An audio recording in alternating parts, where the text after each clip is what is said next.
Right. It's 26 minutes. We're 4 minutes early. No. You okay? If you want to start.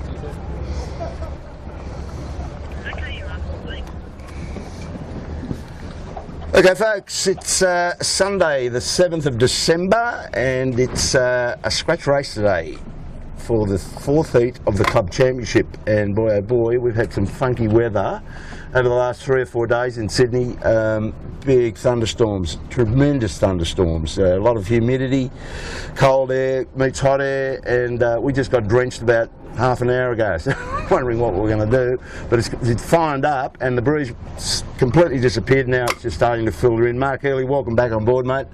Not the best conditions for Heat 4, but a challenging day, I think, for us, a challenging day for the competitors for sure. As you will see, we'll go up the harbour a little second, have a look around. Welcome to everyone for joining us. Thanks for joining us today, wherever you are, whether you're live at 2:30 local time here in Sydney, or whether you're watching the recorded version somewhere cold in the rest of the world, Northern Hemisphere, America, etc. And a lot of you guys watch it at a more convenient time. But wherever you are, whenever you are, welcome. Here we are. So we're just walking our way up nice and slowly out of Double Bay. This is one of the many bays on the southeastern side of Sydney Harbour, out to where the racetrack is. Now there's a particularly large amount of traffic on the harbour. We know we talk about that a lot, but Sail Sydney is a big sailing dinghy regatta that is run out of Wallara Sailing Club in Rose Bay, and it's the last day today, and that's been running since Tuesday. All the Olympic classes compete. The Moths were competing as well with a very star-studded turnout. I'll talk about that a little bit in a second. And then a bunch of the more local domestic classes, all the kids classes raced this weekend. The upshot of that is there's 100+ optimists and a bunch of is it Sabos or Sabos, Bob? How do we pronounce that? Sabos, they're out there as well, and lots of other stuff in between. So plenty of boats out there. There's also a smattering of maxi yachts that are getting in some early practice for the Hobart. We've just seen the American Comanche, the 100-footer. Out practicing today, yesterday, the day before, so they're getting some hours of the water. She just came down the harbour practicing her outside jibes with a large looking A-sail of some sort, and we might get a chance to look at her later on today. They might still be out sailing. And as Bob said, the wind luckily is building, because we had this massive rainstorm about 10 minutes ago. We were all getting wet, everyone was running for cover. Luckily the boys, the sailors, kept rigging and got themselves ready to go because the rain has stopped. Skies are clearing.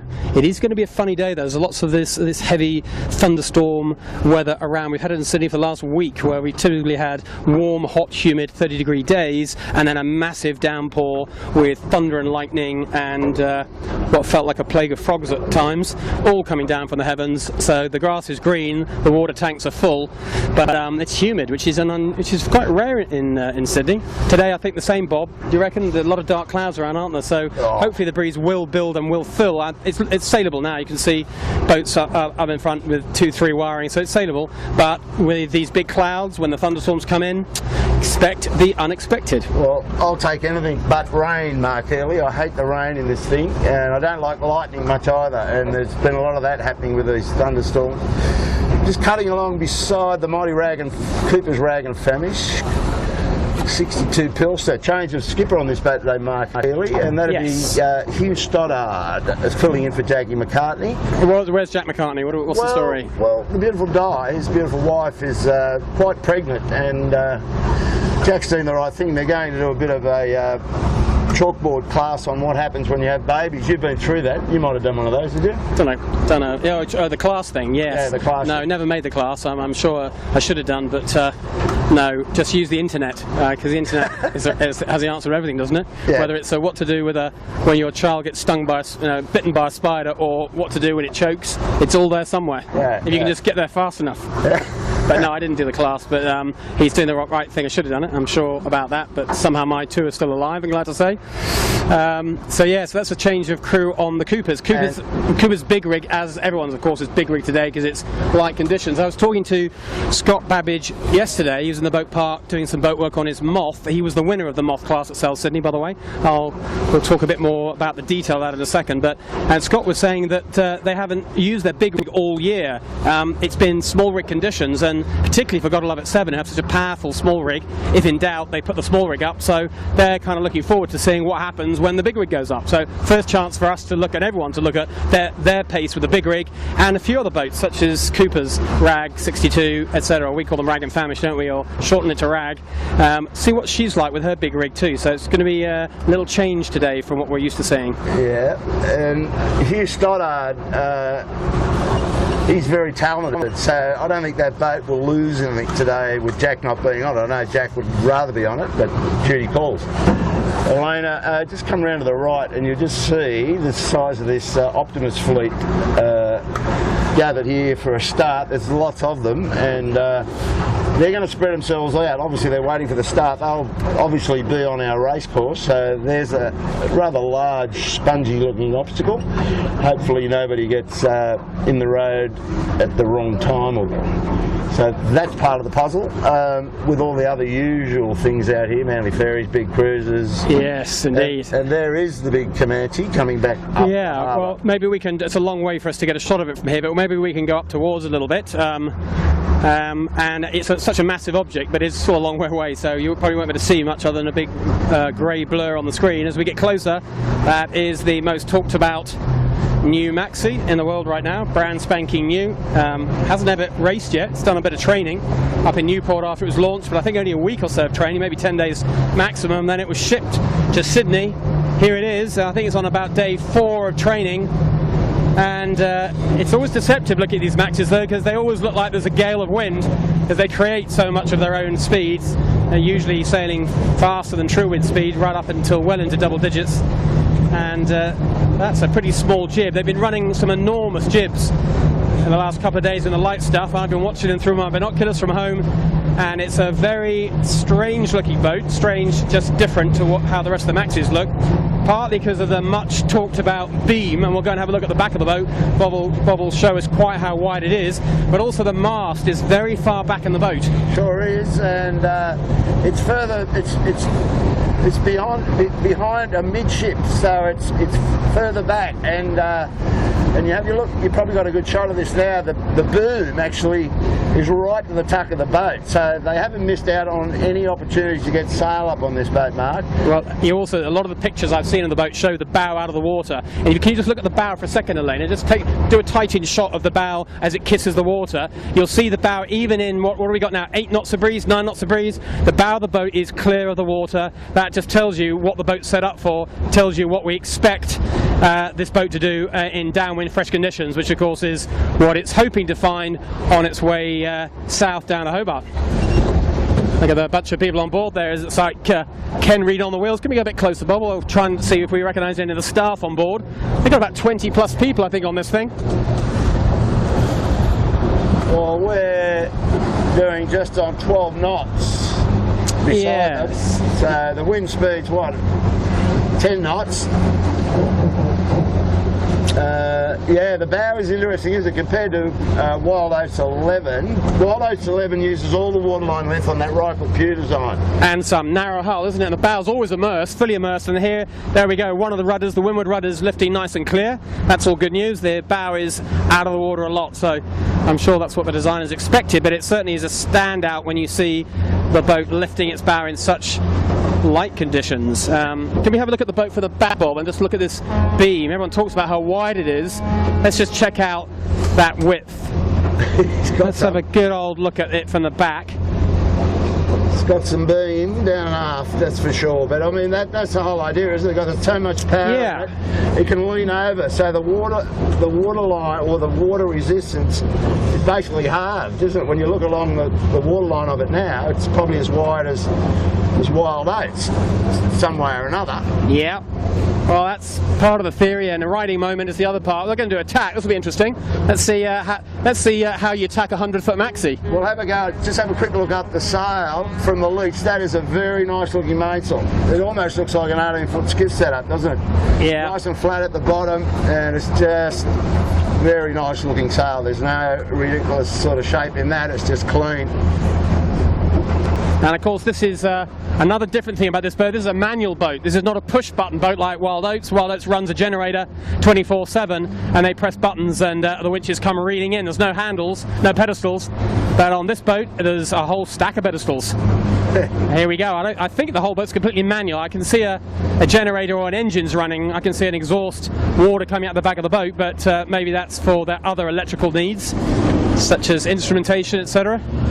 I'll try and find out a bit more about it the next time we look at it, but I know there's a lot of pedestals. Here we go, where the staff start to move. It's like moving a house, isn't it, Bob? And they almost need a couple of vans to help them across. It now becomes a barge. Well, look out, and look at the distance you've got to cross. If you're doing that at night time in 30 knots in Bass Strait, I think you'll want to have a whole bunch of leads run across the boat just to follow, to make sure you get from one side or the other. There we go. That was all fairly drama-free, wasn't it? I think Ken Reed's got most of his Volvo crew from the Puma days, plus he's upped the staff level with some other choice hires, so I think he's got a pretty high quality group there. I think they're going to find this fairly straightforward. But will it go upwind? That's the question, Bob. Looks like it's going to go downwind like crazy. It'll be very hard for anyone to get anywhere near it downwind. I wonder what happens when they try and get the thing to go upwind, because you can see a lot of slamming going on with a boat that shape. So well, they'll hope they don't get any upwind conditions, I suspect, and if they do, they'll just have to sort out best they can. Well, we've got a few keen observers here. We've got Ian Murray in a rib on our bow, and Moffy in the blue rib. So they're all off the team Wild Oats 11. So they're having a nice close little gander at this thing. I'm impressed, mate. I think that is got win, win, win written all over it. I don't know how clever they are going down that coastline though in the classic Sydney to Hobart. There's a lot of positioning in your boat. Yeah, but they've got Stan Honey on board as navigator, who's about as good as you get in all these offshore races, including the Hobart. He's got a win under his belt. Just a few years ago, he was the navigator of the boat that built the Beat Wild Oats, the last time it was beaten, so I think they'll be fine on that front. But long way to go. Anyway, up to the right of them, we've back to skiffs. Actually, to the left of them, I'm not sure, Lane, if you can see, just to the left of them, there's a grey-sailed skiff. That's Howie Hamlin, another American. From one American boat to another, different scale, but Howie's made the trip over to Sydney again, bringing his crew with him. He'll be here for the JJ, but he's obviously decided to come for a few weeks early for a bit of a Christmas holiday, I guess, and get a little bit more practice in. He's been going pretty well, I think, Bob. He's in the off-season. He's done well in San Fran, did quite well in Europe. So I think he's had a decent off-season. Well, he's one of the keenest guys around. Him and John Winning, actually, probably two of the senior veterans of this 18-footer fleet, come JJ time, and they love going head-to-head. I think Johnny Winning won it last year, didn't he? One of the veterans. But Howie will make a damn good account. That's a brand new set of North sails he's got on there, Mark. And I think he's just taken delivery of them, so he's pretty keen to come down and fit them on the boat and look at them and then get any recuts that he wants to do out of the way, so when he comes back down, he's down here for 10 days apparently, so he's going to be doing a lot of sailing with different guys. He's got, I don't know who he's got today, I think he's got Daniel Phillips sailing on the sheet, so he knows his way around this track off the Smeg. Right. I don't know who the other guy is there. So this breeze, and Dougie Cameron, we're back into the northeast, Mark. Well, it does look like a northeast, and yet we've got a committee boat set up for a Windward Leeward course. So I suspect he's been influenced by that Optimist fleet. He was looking for any reason not to have to start in amongst the Optimists, but I'm not sure this is going to be square enough to get a start away. Let's hope it is, otherwise there'll be a lot of faffing around while we reset the start line. But you can see the committee boat is just off to your left. It's almost on our bow now, Elaine, a little blue boat. There's a big blue boat behind it. That's some big super yacht. In the foreground there is our committee boat on station right now, so that's where he hopes the start line is. All the skiffs are slowly building, coming towards us. A few late launches, and of course the spectator boat ferry hasn't got to us yet, so we're not in any danger of an imminent start. So if you're watching this live, feel free to boil the kettle again, get yourself sorted for today. There's Got to Love It 7 ahead of us. I know Sevi Jarvin, when he was on an offshore race yesterday afternoon, a short one at Bird Island, he was on Perpetual Loyal, another 100-foot maxi that'll be taking on the American Comanche, the one we're just looking at. But being a maxi, they finished, I think, at darkness, so it was far from an overnight, although for the smaller boats, they were still finishing at breakfast time this morning. So that was the 100-foot Perpetual, which Sevi got a ride on. Anyway, he's back, sailing Got to Love It 7. Normal crew today for them, Bob, I think. It's all the usual dream team. team plus the big rig. And other thing that I found out was that Seven have been doing a bit of a rig tuning up in Pittwater. They took the skiff up to Pittwater last week, actually week before last, and did a little bit of secret away from everybody else's prep work. And you can see on that big rig there's no sleeve around the mast. Last year, remember, they had a sleeve around the mast, and they were using a slightly different way of effectively turning the mast into a bit of a windsurfer sail and getting it to twist a bit and getting a bit of nice aerofoil cleanliness at the front. Well, it looks like they've ditched that idea and gone back to a much more conventional setup. We'll have a look at that when we get closer to them in a second, but there's a Gotta Love It 7 getting the prep time in. Yes, well, I can see the ferry now, so we're about 5 or 6 minutes away before the ferry pulls alongside the Ripple side, so we should start to see some action. But so it's course 6. I'm imagining they're going to do 4 laps. I think it'd have to be forward in this breeze. We're just having a little look just up there. We'll turn around. Oh, the boat turned around. You'll see it behind me. But the course, this windward leeward course, is quite short because it goes from here up to Watson's Bay. Well, the boat will turn. You'll see it in a second. That's kind of it's not even a mile, is it, Bob? It's probably 3/4 of a mile or that kind of distance. It's short. It's short. So we'll have to do 4 laps. But at least it's simple. It's windward leeward, up down.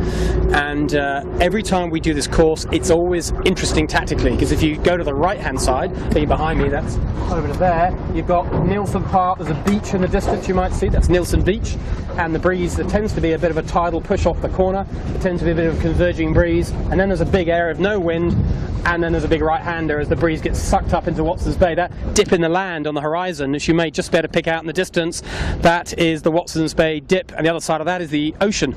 There's not much between the ocean and us, so you get a right-hand twist and a bit of acceleration right up into Watson's Bay. And the other thing worth mentioning, Mark, is this run-out tide is about a 1.8 up at around about 10:30 this morning. So this tide's well and truly hitting its straps, running out of the harbour. So that will come into play. That'll come on their decision making, their setup. A rush for Nielsen corner, do you think, and get a bit of a tidal push, possibly. The other thing with the tide, of course, is that we've talked about thunderstorms. We've had thunderstorms for the last week here in Sydney. There's a lot of water just kicking around the world, and a lot of it's ended up in the harbour and in the rivers that feed into this harbour. So I'd say if it's supposed to be 1.8, it probably won't be any less than that. Maybe it'll be even more than 1.8 today, as all that water tries to find a way out to the ocean. True. We'll see, but the breeze for now, well, everybody's 3-wiring on big rigs is the good news. What it is barely 10 knots of breeze. It's probably like a 9 knots, 10 knots, occasionally a puff of 11. So it's right in the sweet spot of a big rig, but I would expect we will see puffs right up into 14 knots of breeze. I think we're going to see lulls right down at 5 and 6 knots when the next big thunderstorm clouds roll through. But it will be tactically interesting. There's going to be place changing, and we get a chance to see the big rigs, and I'm looking forward to that. Yeah, no, I think this is the best test we've had as the season has progressed. We've had a lot of second sail brews, as you mentioned, and this is a good test. We haven't done a course 6 this season, and this will tell us how these crews are coming together. We know the Dream Team's brand new at any of this sort of stuff. It's whether the others would like to see how much they can pull into them. If anybody can get across their bow on the first beat and keep them back, that's what we're going to be seeing today. And I think I'm very impressed with Mojo, Mark. Young Lee Napton, and he's got the experienced crew with him that Nico had last year on Mojo. Mike McKenzie and Ricky Bridge, very accomplished crew. They looked great last weekend when we followed them along, very balanced. So they got everything. Just remains to be seen how they position the boat on the racetrack. Today's a good chance to see that. And also how they go in the lighter stuff, haven't we? Because you said they have been impressive this year. They're new into, the skipper's new into the skiff fleet, our skiff fleet, the 80-foot skiff fleet, but it's been fresh, it's been breezy quite spookily every single Sunday. It's been 20 knots or so from the northeast. It's been small rigs, big waves up and down the harbour in that fresh stuff. A lot of you will have watched the footage. But today, very different story. So how will they adapt? Will they have a feel for the boat and the light conditions? Do they have the right setup for the big rig? Do they know the settings? All the stuff that you've got to sort out if you want to be quick in a skiff in today's conditions, 8 to 10 knots and flat water. Just behind us here is, what's this boat called? You know the story about this one, don't you, Bob? Well, that's John Winning's fabulous JBW. Yeah. It's the radio relay ship. Woody pledges it to the CYC. That does all the mother ducking of the Hobart fleet as they go down the coast. Stake is the fearless captain of that vessel. They might even have its sponsors down there today, I think, mate. Looks a bit like it. A lot of people imbibing, enjoying a nice cold beer. But so that ship goes down to the basically does the Hobart race. It leaves the harbour on Boxing Day with the fleet, and they just mother duck the fleet. So it's no Harbour Queen boat. It's a proper boat. Oh yeah, it's a seagull. Proper bit of motorboat. Yeah, it's an interesting looking ship, isn't it? It's kind of got a bit of the fishing trawler look about it. It rolls a bit, round bilge, so I'm sure they've got some stabilisers or something. You'd hope for offshore, but she's got the big 8-cylinder Gardeners. They're the ones you like for those long hauls. So there they are, the JBW crew. The other thing that I think everybody's been watching was the fate of Vestas Wind and their wash up of getting clear of that island, the Ile de Sade. Boy, oh boy, what a heartbreak that became. But the video was extraordinary, wasn't it? You saw the video of the contact of the hit. Was an amazing bit of video, and there's a lot of there's plenty of other people making comments about that whole situation. We don't particularly need to. I'm not sure we can add anything particularly new, but certainly from my main perspective was I was pleased that they got the footage, and secondly that they released the footage because it could easily not have done, and thirdly I think just from other yachtsmen, the reminder, you need a reminder every now and then that it's a scary sport. Sometimes it's what we do, and even with all the best intention, all the best planning, stuff just goes wrong. Have you ever hit the bottom, Mark, in a yacht? Yes, it would be crazy to have said no. I have a few times, and nothing as dramatic as that. Usually sailing off cows and the Solent, bit of mud though. Mud, not really hard stuff. Actually, I tell a lie. I have hit that. I have hit something very firm indeed, and it's not a nice feeling, is it? It's not, particularly because the ship sank. This was an offshore race. This is my mini Chris Nicholson story. I was the skipper of the boat, and we were doing an offshore race to Guernsey. And I'm sure anyone listening to this who was on that boat, there were about 10 of us, we all remember the story.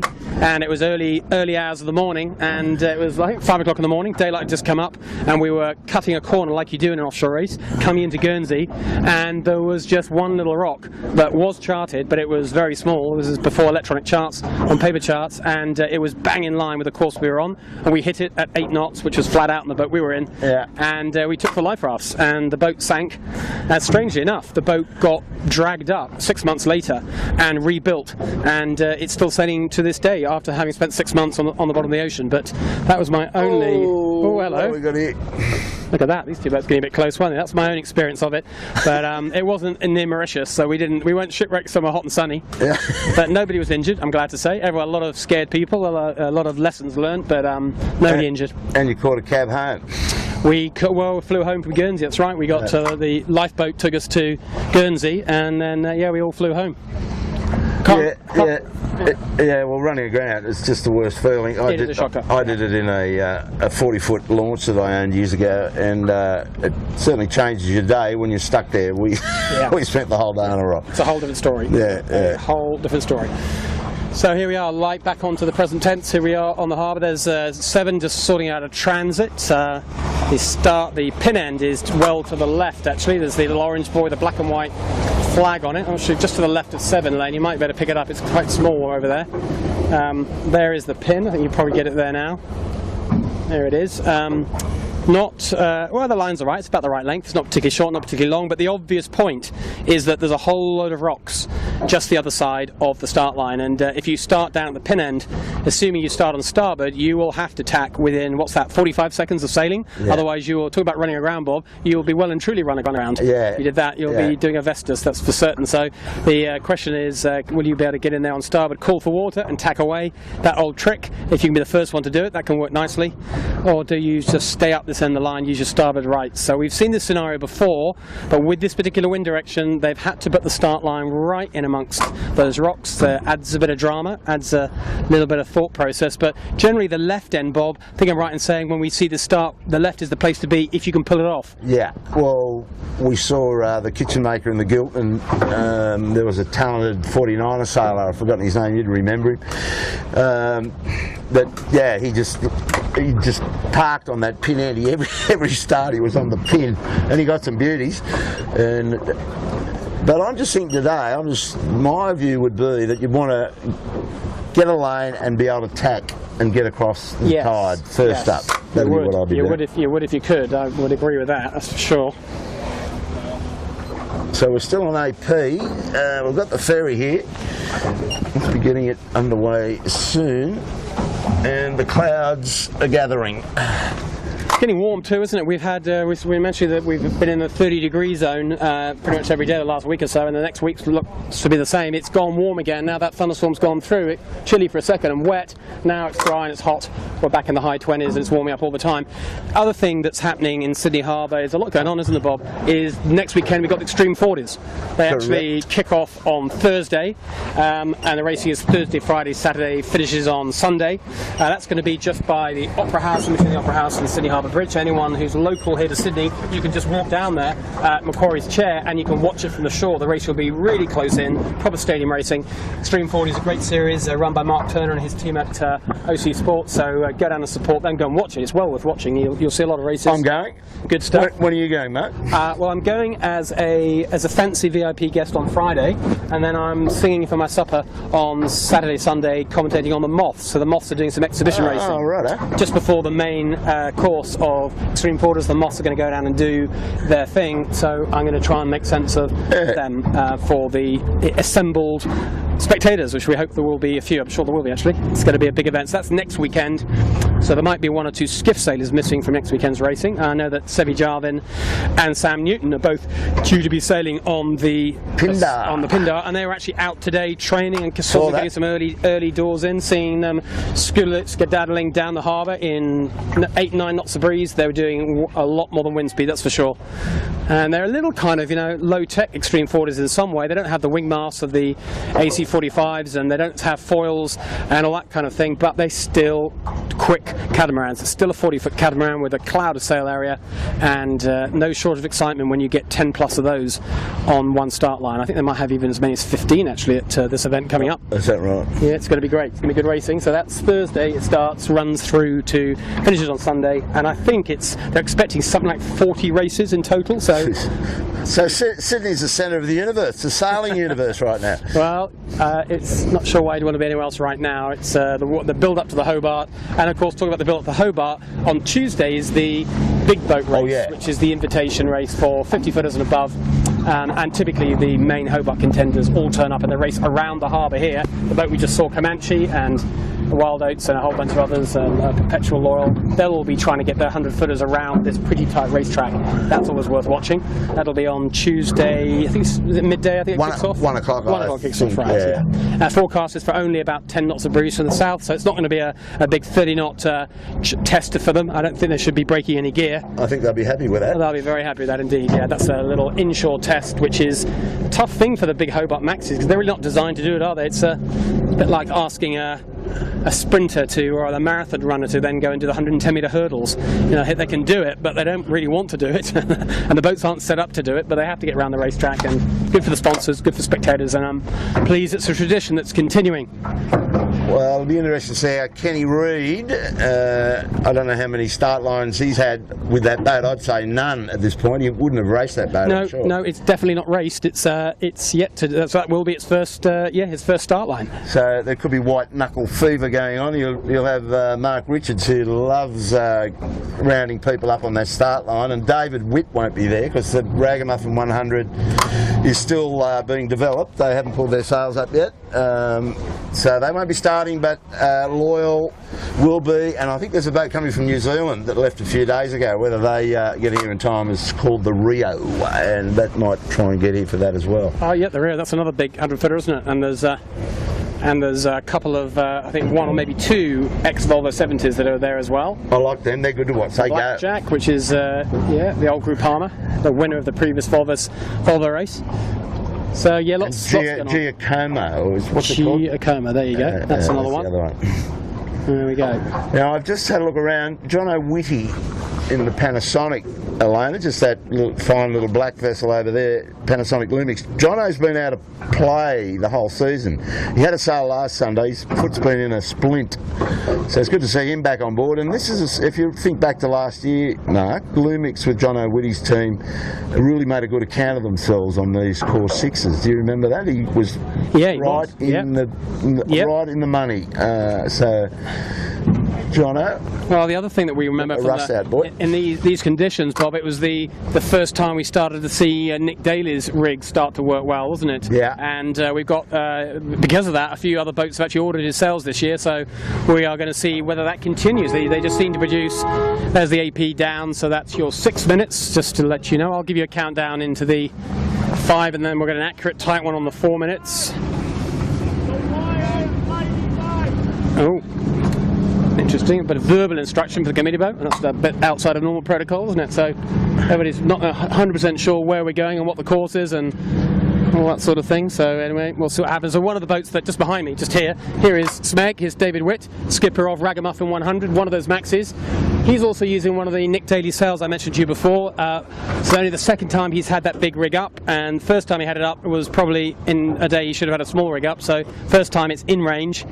And he would have made note last year about how well the Nick Daly rigs went, so one of the reasons he chose this rig on his new boat. So we'll see how well he goes today. Well, the other set of brand new Nick Daly sails is on Nick Daly's boat. I just saw it go past, and they look pretty schmick as well. So good. Nick Daly might be amongst the performing boats out here today, as the big Comanche just filtering down the harbour. So we're just inside 5 minutes. That last little siren we heard then, that was the 5-minute gun. I'll give you an accurate countdown into 4 minutes.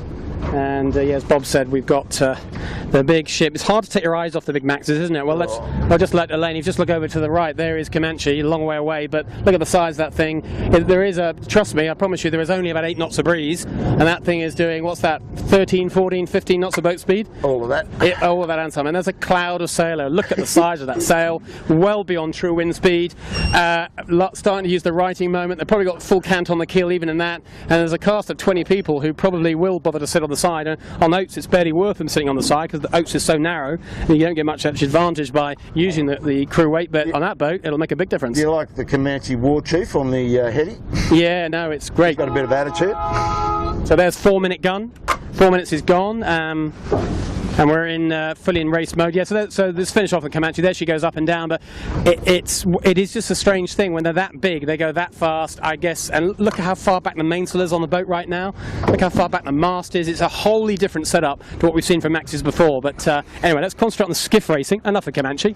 Let's get back to what we're really supposed to be doing here, which is watching a interesting skiff race. So checking on the time, 3 minutes 30, not long to go now. All the boats have done their transits, they've lined themselves up, and they're all getting ready to go. This is a good test for them. I still fancy boats trying to start on the left-hand side of the line, start on that pin end, early tack away onto port, and I'm guessing all the way into Nielsen to the other side of the course. That's probably the kind of strategy they'll be looking to do, but can they execute it? You got a podium for me, Mark Hurley? You have a crack. I'm going to give David Witt a bit of a verbal encouragement. I reckon David's got a chance today. He was always good in the light and tricky stuff, and now he's one of the physically bigger sailors. We know he's good in heavy airs, but he's pretty tricky in the light stuff, is Whitty, so I think he's going to be fine. And I'm expecting Seven to have done something with that rig tuning. They're never going to be slow in this stuff. Yeah. Happy to go with them, and I'm going to go Michael Coxon. So a pretty safe three-way team. Maybe Cocker, you could argue, has been off form this year, so maybe that's my risky bet.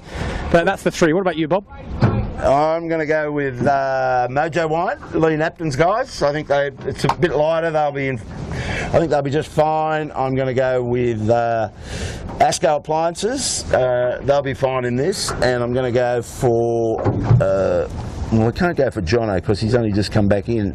Rag and Fammy should be mine with Hugh Stoddart on board. That's a decent bet. We're just 2 minutes 10 seconds as of the start time. Looks like we're going to get away on this race. Sometimes they delay these starts because of passing Manly ferries, but looking around us, I can't see any Manly ferries that are incoming. I think we'll get the start off as long as we don't have too many people over the line. A few boats having a good old look at the pin of the line. Just look down the far end of the line there, Elaine. You'll see two boats on port coming back towards us. The right-hand one, that's Smeg, that's Woody's boat. right. The left-hand one is ASCO, so they're certainly having a good old look and getting familiar with the left end of the line. There's going to be some interest down there, 1 minute 45. Well, the boats, the real estate at the boat end's quite popular. I think they're all buying putting a deposit on a lane there. Let's look at this end of the line. Just bring the camera around. Here we go. Here's the other end of the line. Here they all are. They're trying to find a ley line. There's the most of the fleet, so there's about 15 skiffs for you. Just the 2 or 3 at the other end. Down at this end, everybody's looking to find where is that ley line and trying to make sure they don't get the wrong side of it. We've got 1 minute 20 to go. There's a few boats going to get squeezed out of this, that's for sure. Remember, there is a run-out tide. That means tide under the boats, generally taking them over the line. Although we are going sort of across the tide, so it's not quite as clear-cut as that. But this tide will make you an early starter if you're not careful. Coming up to 1 minute. Keegan York had to bail out. He's trying to buy a lower lane, but he's going to be early, isn't he? Yeah, it's the Compass, yeah. We've got the camera on that, on Compass Global Markets. That was that, but that was the 1 minute gun you heard just then. There's 50 seconds now if you at home want to calibrate your watch. So lots of interest up at this end of the line. They're not all going to be able to start cleanly, that's for sure. The middle of the line is looking pretty interesting down there. I've got Harry Hamlin, which is the grey sailed boat, free from the end. Smeg looks like they want to own the pin. Asco's down there as well, with a lot of verbal chat down this end. This is going to be It's going to be hectic. 30 seconds to go. This is going to be very hectic down this end of the line. We're just trying to hold station here. We'll try and give you as good a view as we can of the whole situation. A lot of space down the pin end. Asco are now on the pin, down towards the pin. Smeg are 1 up from the pin. And a lot of boats at this end of the line. Here we have 10 seconds to go. Ooh, early. 10 seconds to go. Mojo Wine well positioned if they can pull that off with Cooper's to leeward. 5 seconds. And Harry Hamlin's well over the line. This looks like a general recall. Ooh, just for Harry. No, there's the 3. Yeah, oh. Harry was very early. He knew he was in trouble, and I think he tried to drag everybody with him. And you probably just heard that thunderclap, and I just saw some lightning when we were about 5 seconds ago. Yeah, just behind. Look at that. Elena's kind of going to try and... She's lucky she'll get a lightning strike just as she puts the camera up there, but that long... I'm not sure if you can see the greyness. There's a big, deep grey black line up there, and a big bit of lightning popped out of that just as the start went. If that comes our way, well, all bets are off. We might be in a delay.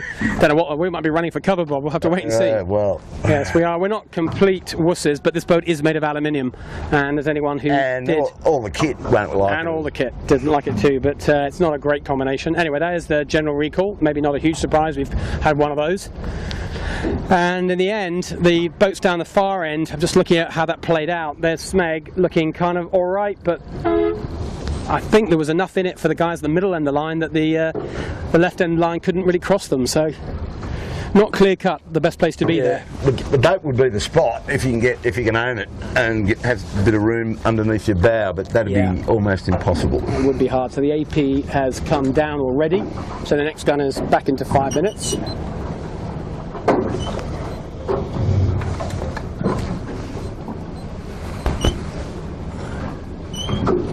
And we're just waiting for the start sequence to crack in again, but they're going to try and turn this around as fast as they can. I think that with that thunderstorm looming, we just want to get this race happening if we can. We've got a Manly ferry, should be gone through by the time they start again on the start procedure. Yeah, that'll go, so that'll be alright. Whether one comes around the corner going the other way is probably...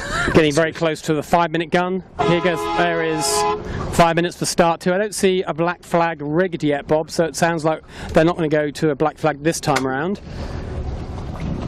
Maybe next time around if we have the same scenario, which to be honest, the line doesn't get moved, which it hasn't been, and we're going to get exactly the same again. Yes. I'm reasonably confident in my prediction that if you don't change anything, expect the same result. I think a very wise person once said. Seems to work that way. It does seem to work that way, doesn't it? So as we were talking about lots of interested people, there is a great boat in front of me here. There's Ian Murray. I was trying to grab hold of him. If we get any more delays, I'm going to ask him whether he's actually got the job of regatta director of the next America's Cup. The rumour is that he wants the job, and the rumour is that most people want him to have it. You'd think life would be straightforward, but it is the America's Cup, so it's never quite that straightforward. But hopefully Ian, who did a pretty excellent job, certainly most people thought, I agree with that, at the last America's Cup, hopefully he'll get it, because it needs a strong, experienced hand, and he can provide that, so let's hope he gets the gig. He's got a cool head. That's the thing you need. Yeah. You do need that, and you need the respect of your competitors probably above all else, and you need to be neutral, and you need to be known to be neutral, and then it's all fine. So we'll hope that happens. There's Gotta Love It 7 we're looking at now. That is the boat that he coaches and he's connected with, as I'm sure you're all aware of. And there is a different looking big rig. I haven't talked to Scott, who's usually my best source of information on the boat, about that rig, exactly what they've done, but usually they're not too secretive. They're happy to tell us what they've done, give or take. Maybe not all the detail, but broadly they'll tell us. And we'll see how they go. I know that they were not happy last year with the big rig they had, and they weren't slow bob, were they, for sure, but they didn't have the jump in boat speed that they had with the smaller rig, and that sleeved mast, the sleeved sail on the big rig, didn't seem to really work as well as they wanted it to. I think the real problem was it didn't give them enough range and flexibility, so they couldn't depower it as well as they wanted to. That's one of the reasons they kept on going early to the small rig. So this is a change for them this year. We'll see how that works out. We're going to get the best chance to look at it coming up with the start of the race. Second start we're aiming for now, and we'll keep an eye on the time for you, give you a decent countdown. I actually missed the 4 minute as I was talking to camera just then. But the breeze has gone soft again, Mark. Breeze has gone soft, hasn't it? Really lightened all over. Really light. You want to make sure you don't get too far from the line. When it goes as light as this, you could lose track of your position very easily indeed. Look how light it is. Just look at the boats in front of us here. We've got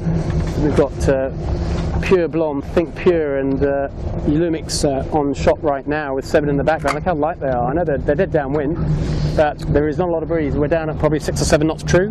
Not much. Well, funny enough, down on the pin, I was just watching Fisher and Paykel come across. There's more pressure down on the pin right now, like 3 times more pressure. So a little bit. So there's the lime, there's the start. We're right by the committee boat still. We're going to broadly stay here all the time as much as we can. There's the pin end down there, that little orange buoy, the black and white checker. There's a little spectator boat, that white trawler-looking boat. There's another spectator boat down there. So that's where the line is. Not a long line. We saw last time an awful lot of boats wanting the committee boat. Way more boats than could ever fit in there. So of course a few boats got squeezed over early. That's what caused the general. Plus I think the tide bob is making a big difference. And the grey clouds, look how fast they're approaching. That big grey stuff up there, it's not going away, is it? Definitely coming this way. Seems to be. So who knows what's going to happen there to us in particular once it starts buckling down. It's got one of those electronic looks about it too. The light is going very funky indeed. I'm not sure how well the camera can show that, but it's one of those freaky things where we got bright sun on the trees and the blackness behind, making it a really unreal looking set of colours. There's the 1 minute gun. 1 minute to the start. I've got a couple of boats down the pin end, but most of the fleet are here with us here. So we'll stay with all the committee boat starters up at this end.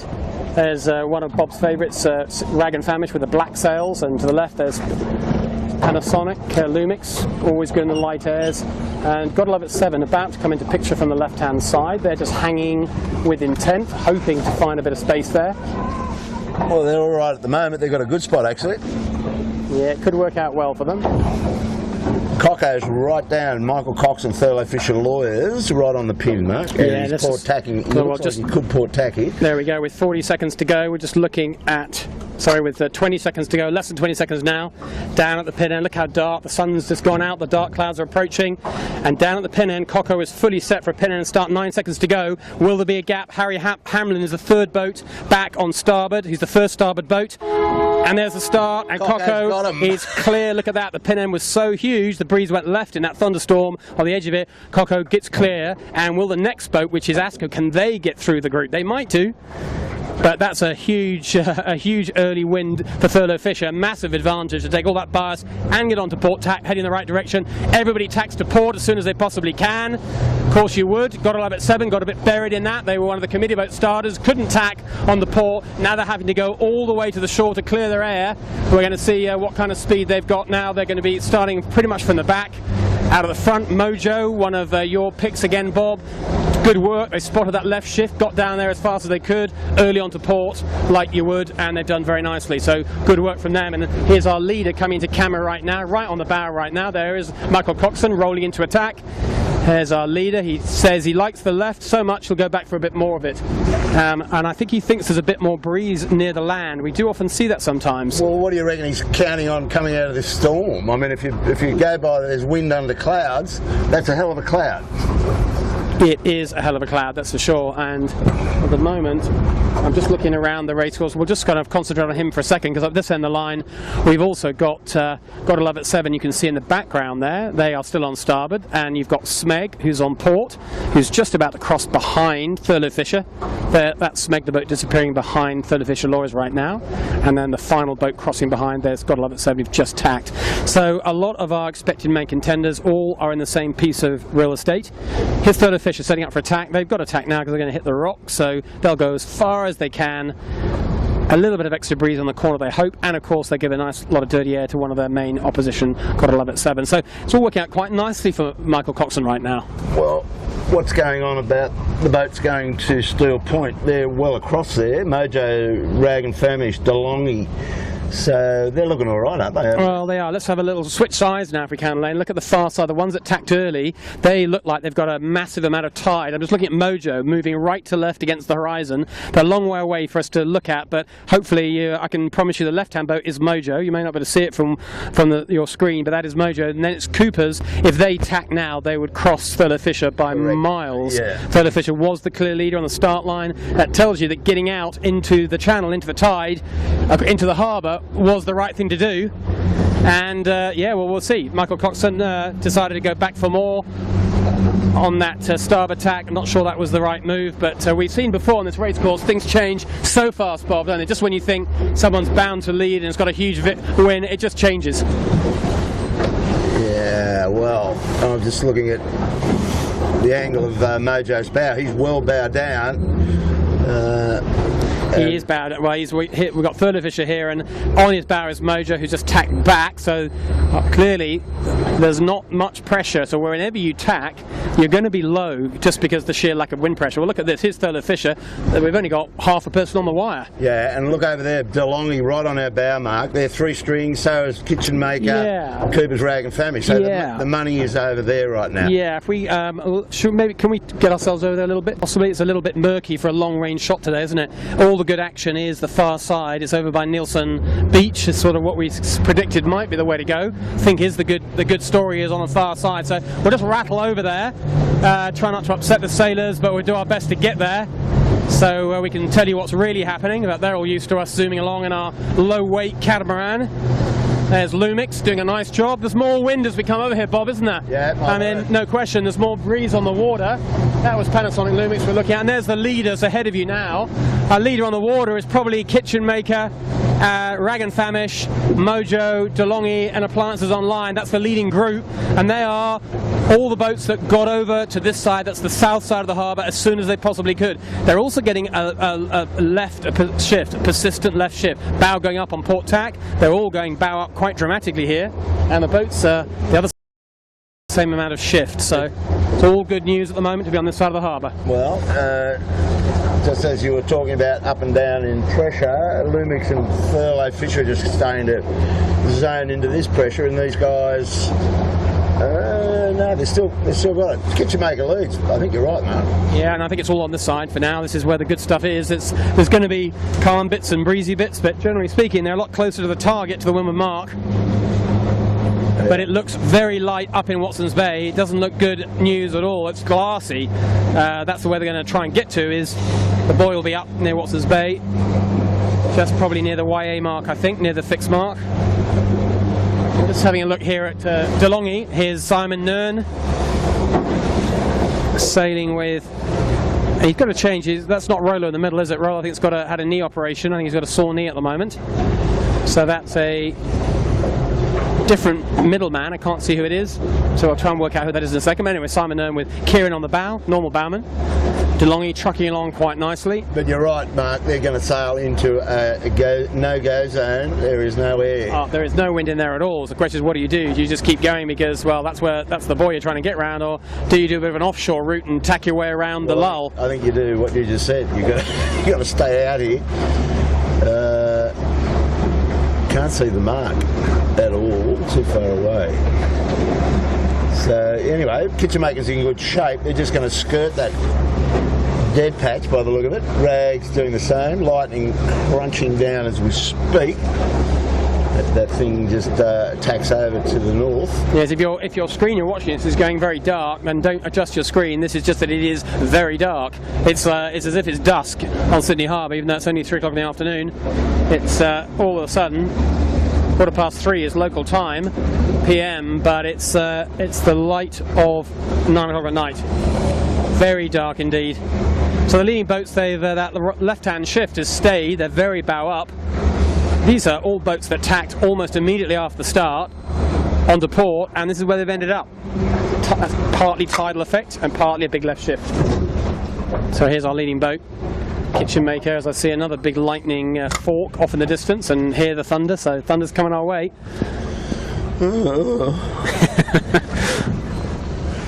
Now's the time to be scared. Now's the time to be pleased you're at home watching this on live stream or recorded, whichever way you're doing it. That's the place to be right now. Now it's soft. Right. It was just on the boat part before we got here. I was having a quick chat with Paul Campbell-James, who's over here to do the Extreme 40 sales with Ben Ainsley Racing, steered by, of course, Ben Ainsley, the eponymous team, and he wanted to come watch the skiff racing, but saw the clouds and wisely told me he'd watch this from his hotel room. Good move. I saw place to be. Saw Peter Greenhalgh, and he was with the guy. Does he sail on Oman? Oman. Yes. Oh, righto. Well, it's the other one. He sails with Lee McMillan. Oh, Lee McMillan. Yes. Well, Lee was with him. Ah, right. They're having to walk around the park as well. Yep. Well, it's a shame we can't get him on a skiff. Pete would be extremely good on this. Well, he is. He sailed skiffs with his brother, but he's a very useful forward hand. They won the gilt. I did, yeah. And I think form. Lee would be a pretty... I don't think Lee's ever sailed a skiff, but he'd be a very fine skiff helmsman without any question. A great tornado sailor and a very good Extreme 40 sailor, and basically anything high performance. You can put him in, he'll be quick, that's for sure. So here we are back with the fleet. It is light and tricky. This reminds me of one of those days in the JJ Giltman where we weren't sure they'd ever finish. It's got the same feel about it, isn't it? Certainly has, except we've got lightning and thunder. A couple of roll tacks from the Kitchen Maker. Not the easiest boats to roll tack, because when those wing bars go in the water, they stop mighty fast. So on this side of the course, well, you can see for yourself, Rag and Famish and Kitchen Maker, they're kind of, roughly speaking, leading as far as you can tell. On the other side, I've got Gotta Love It 7 and Asco on starboard. There we go, just there. They're a long way away to see, but there's Gotta Love It 7. You probably see the 7 on the mainsail, the 7 logo. To the left, Asco, to the right, Smeg. They're tacking away, consciously away from this light spot over here, hoping to find a little bit more wind on the other side of the harbour. But we're not that far from the rim of mark. You wouldn't want to go too far. You could get caught the wrong side of the ley line with a tide under you, and you could end up getting catapulted the wrong side of the mark if you're not careful. Well, yeah, they're going. The tide's sort of taking them out, but I think they're sort of banking some money in the cloud of that thunderstorm, aren't they? But why would you go all that way when the mark is roughly in this area here, and I still can't see it? I think they might be using the YA mark. I've got a feeling, that's my thought. And when the inflatable mark's not available, or they haven't got it down, then it's the YA mark, which is just off our port bow, not too far away.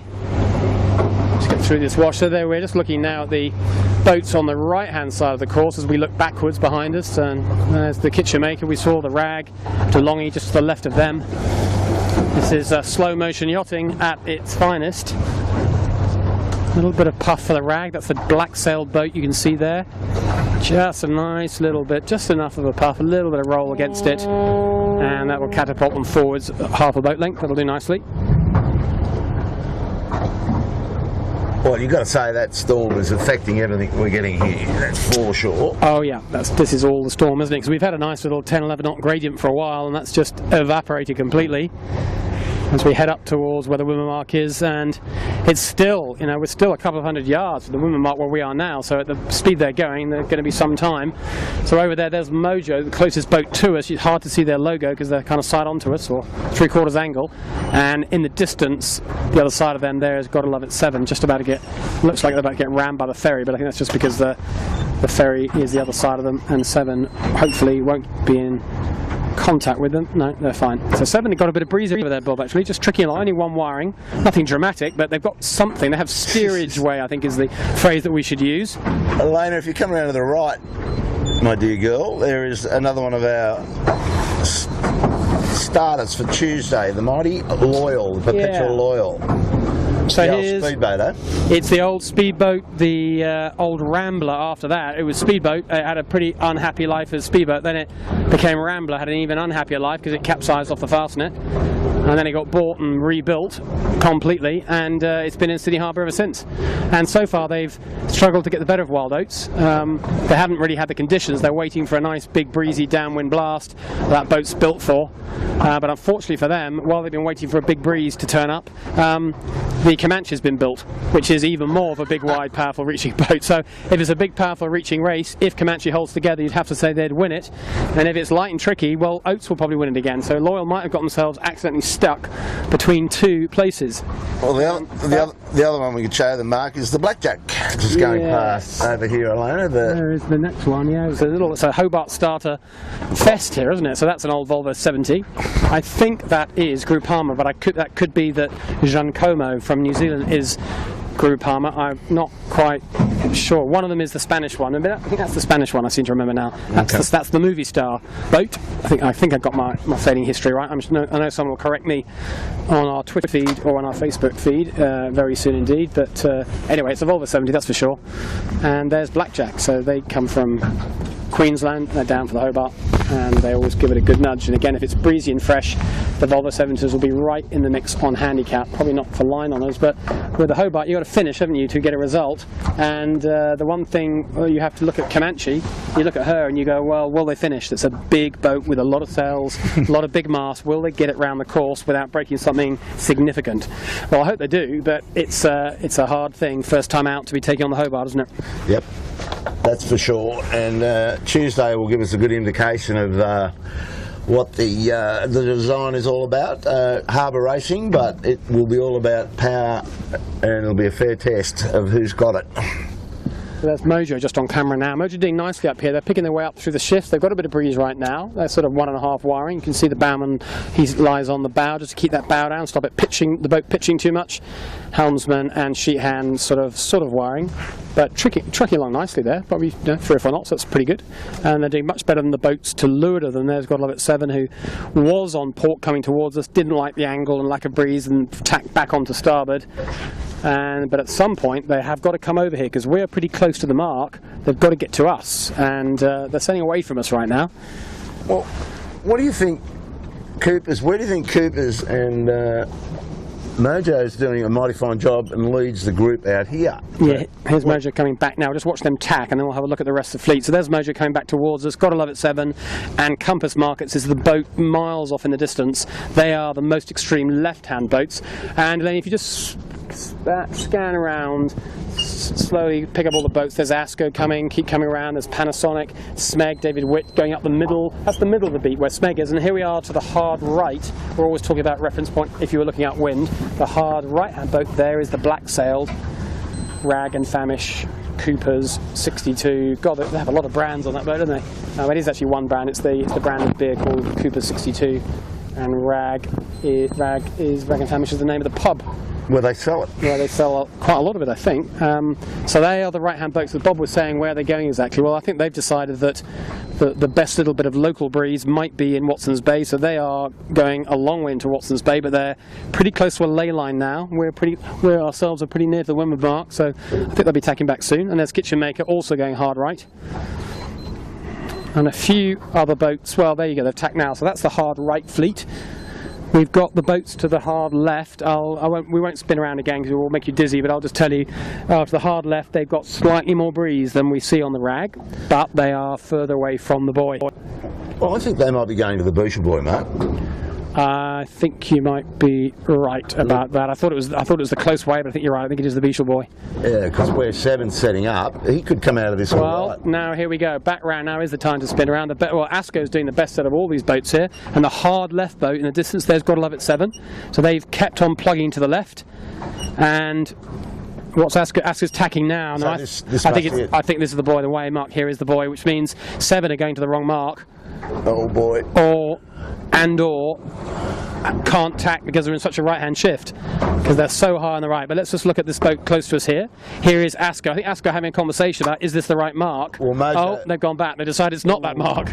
Look at that. Asko's clearly, I think they got the wrong buoy there. Asko have now gone back, even though they were laying this little yellow mark in front of us.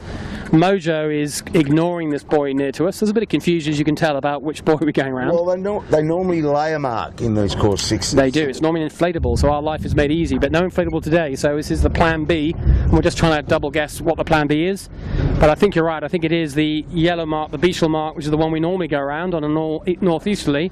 But even that mark, Bob, it can't be, because Gotta Love It 7 are well overlaid for that buoy as well.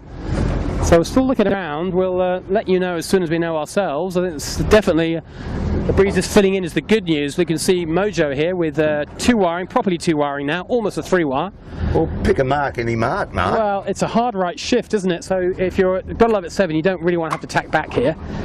But Mojo looks like they're setting as upwind as they can, which makes you think the buoy must be to the right.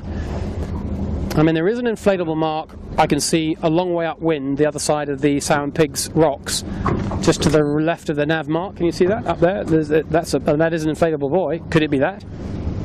I can't pick it's it up. It's a long way upwind if it is. Surely not. Surely not. I would say surely not too. It's an awfully long way away.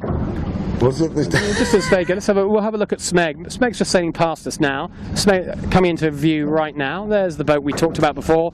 There's David Witt with Tom Clout in the middle. Which mark are you going to? Yeah, I think everybody. Long Reef, yeah. So that's 30 miles up the coast he's talking about. I don't think it's there, but there they are with the new rig, the daily rig. It looks pretty nice. It's certainly powerful. It's hard to tell you much about the rig in these conditions because it's clearly under range. It's not. This is the fully grunty up mode. These aren't really designed for not trapezing, these rigs. So we won't cast too much judgment on what it is, but for now you can see it's a big, full, deep rig producing plenty of power. Maybe we can have a little look behind it, Bob, and have a quick look at the sail shapes. Sure. We're going to see it big and draggy, and this stuff, all you want is grunt, something to be able to steer against, something to be able to wire against, and they've got plenty of that. Look at that. Even had to ease the main sheet a little bit. That's a lovely feeling. Nice, gentle lean from the crew. Yeah, very big rig, very upright rig, lots of rig tension. And a very powerful jib too. That's a nice setup. Nothing wrong in that. It's kind of what you want. Getting the most that they can, most horsepower out of this. But the minute they get to 2.5, 3 wiring, there's a rapid decision to make to get rid of all that drag, because that power equals drag. As soon as you're 3 wiring, you better flatten those sails out fast, otherwise you go sideways. But for now, that's looking pretty nice. So here we are. This right-hand shift has now stayed in pretty heavily. You can see, looking left to right, I've got Gotta Love It 7, who's the left-hand boat of our leading group. Then it's Asko, then it's the boat in front of you, Smeg, and then off to the right there is Thurlow Fisher and Mojo we couldn't see before in front of Smeg. This is our leading group of 5. No one else is really in contention if this breeze stays as it is. And yeah, the inflatable mark, I think that's the one, Bob, the one I thought I saw before, just to the left of there's a red navigation mark on our bow now, pretty much on our bow lane. If you just look straight ahead, you'll see a red nav buoy, and to the left of it's a small orange inflatable. That is the Wimmer mark. Yeah. Very unusual. I've never seen that before, Bob. The first time ever I think we've seen the mark this far up. Yeah, I think he was trying to avoid that Optimus fleet from a normal start that he'd start down in Clark Island. So he's gone to Taylor Bay and he's had to get a beat out of all of that. So as a result of that, the mark is almost out the heads. So I don't think they're going to get 4 laps of this course away, Mark. So they're going to have to shorten course at some point. Unless the storm goes through and the breeze comes back, but you're right, it'll struggle. So, and funnily enough, the leading boat off the start line was Thurlow Fisher, and at the moment in this shift, if it stays the right-hand shift, they are currently a leading boat. No one's going to cross them. But all it takes is a little bit of left shift, and suddenly Mojo, Asko and 7 will all have something to say about that. But the Wimmer mark is pretty close to us now. It's probably less than 100 metres, so we're homing in on it. Well, the thing that I'm more excited about is that storm has stayed out of the east. It's compressed itself, by the look of it, God willing, to dumping a pile of water on the upper north shore, by the look of it, or Tarramara or somewhere like that. The lawns will be getting a nice hosing out there, as you can see the rain. It is, yes, it's a long way away, that storm, I'm glad to say, but there's a lot of water in it, and there's a lot of energy in it, electrical energy, and now it's not on top of us. It seems to have gone somewhere else, but it has sucked the breeze away. So here's the Wimmer mark right in front of you. That little orange buoy, that's the target. And to our left is our leader, his Thurlow Fisher, just coming up to the mark, hoping to lay this. Port rounding, I think, Bob, isn't it? Yep. So if Thurlow Fisher, if Coco can just sell a bit skinny here, he can get round. That's a hell of a lay line. He hasn't tacked for about 10 minutes. Nice work, Coco. He'll be pleased with that. Plenty of tide under here, so he's going to get to it easily. Lots of tide, bringing all the boats up to this mark. What does he do here, jibe? I think jibe set, I'd imagine, because it's all going to be port jibe on the way back, and there he goes. So Thurlow Fisher did a nice job, and this is a hard beat, but it's not luck, or funny enough, our main contenders are all up here in this leading group. So first round, Thurlow Fisher. Always going to be a clunky jibe set in light airs with tide under you, but they did their best to get the thing rolling. A lot of traffic around them, and they squeeze through the traffic and keep their right. Second around is Asco going to get ahead of Mojo by the skin of their teeth. Port tack, came across, no rights, but just got through the gap. They go around second. They've got to give water to Mojo, though. They've got to let Mojo go inside them, and which they do. If Mojo can get to there, no, actually, Mojo can't even get to them. And so second round is Asco, and I don't think they can jibe set because there's too much traffic around them. And there's Got to Love It 7 on port upwind, who has to bear away for the starboard boats. Second round was Asco, third round was Mojo, fourth round in front of you there is Rag and Famish, the black-sailed boat, and to our left there's Smeg just jibing sneakily. David Witt, you sneaky fellow. He jibes inside everybody, does the jibe set, and I like the look of that manoeuvre. He goes round in fifth. And there's Got to Love It 7, who in the end didn't do too badly. They were out the back door at one point, looking very exposed on the left, but they took their chances, came back when they could, and they're certainly in this race. And so are Lumix next, and Ilva. We haven't seen Ilvi for a while. They're around in 8th. Ilvi just come around the mark right now. Good job by these guys. We don't see them that often, and they'll be very pleased, performing well outside their normal handicap. So good work from these lads. And a lot of bear-away sets going on. I'm surprised to not see more jibes, but there we go. Well, what normally happens up here when they all converge, it just sucks all the air out, doesn't it? All the boats just completely herd to the breeze, and it's just hard to get going again. But yeah, that's right. And that's kind of why the bear-away set's a lot simpler because of that. And also, there's a lot of boats just following each other now, hoping to find some breeze on the other side of the shore. But back here at the mark where we're at, there goes Appliances Online. They've had a bit of a bad second part of the beat. Those Rag and Famish and Appliances and DeLonghi, if you remember, were the boats that were leading on the right-hand side of the beat after about a third of it. But that didn't work out too well for them. The breeze filled out in through the middle. And here comes Harry Hamlin in CST Composites. He tacks round. Ooh, my word, Harry, that's cheeky. That's cheeky. You don't think you have to have that on camera to know that that was never really going to work. And we have a collision. We have boats hooking each other. And in the end, I think... He's lucky to get out of it. I think a turn or two would be the wise thing to do there. Anyway, Haya keeping it cool, asking him not to do that again, please. And Harry deciding to, he's just going to go with the kite anyway. There we go. It's a practice day. It's a practice day. There we go. It's a practice day. We'll let people get away with stuff. So that was a little ugly. Anyway, next back there is Simon Nern's DeLonghi. They have had a pretty poor second part of the run after a good first part. And then it's Compass Global Markets. They're struggling a little bit today. They were very exposed to the hard left. John Winning's Yandoo is actually last around, and you don't often say that, do you? No, you don't. And so that's a fleet. There's the fleet. The fleet's so slow we can afford to stay up here and watch all the boats go around. We normally can't do that. But if we hack down there, Bob, we can get to the leader, and that's of course Michael Coxon, Thurlow Fisher. He jibed set and then he jibed back after about 5 minutes to switch sides, and that's paid off beautifully. He's significantly increased his lead, so he's the leader. The question is going to be what happens to David Witt. He also jibed set. You may remember he was 5th round. He's carried on port jibe. We'll check in with him in a little bit. He's too far away for us to look at right now. So we've got most of the fleet taking to the right-hand side of the run, looking downwind. That's the north side of the harbour. And we've got David Witt gone to the other side, and as we head off this way, there's lightning, there's rain coming our way. It's all about to get, I think, maybe a bit more exciting than we really want. I don't want it that way. I know. I know you don't, Bob. It's coming. There's a good race right in front of us. Elaine has got it on your screen now. Asco, Coopers and Lumix and IVE coming down. They've picked up a bit of pressure coming down this side, no doubt part of their storm effect. But Coco's gone, you're right, Mark. He played that very well, didn't he? He sort of jibe set, then took what, another 200 or 300 metres, then he went back, he took over the north. He took the advantage of the shift, which has always meant a jibe shift, but I think he realised there wasn't enough wind in Watson's Bay, and David Witt has resolutely stayed on port, and it's costing him big time. I reckon he's going to get smashed over there. It's Coco's done. They've done it absolutely bang on, the perfect playbook really. Came over when he had the chance to come over, crossed well ahead of the group, and now he is in full control. And there is more breeze on this side of the harbour, that's for certain. It is closest to the storm. This is where all the breeze is. These guys are three-wiring down. Good old Ilvey. Good to see these guys having a good race today. I hope they can keep up with this leading group and keep having a successful day. In front of us, that's Panasonic Lumix. They're probably in about 4th or 5th on the water right now. Certainly anyone who's on this side of the harbour is in basically very good shape indeed. Anyone who stayed on the other side, it's costing them. We've talked about David Witt, it's cost him. It's also cost Godlove at 7 as well, who jibed a little bit early back to the left-hand side. That hasn't worked too well for them. So I think you can just about see Godlove at 7 there on camera, a little bit far away from us on a murky day, but there's Godlove at 7 coming back towards this group. We'll see how it plays out for her in a second.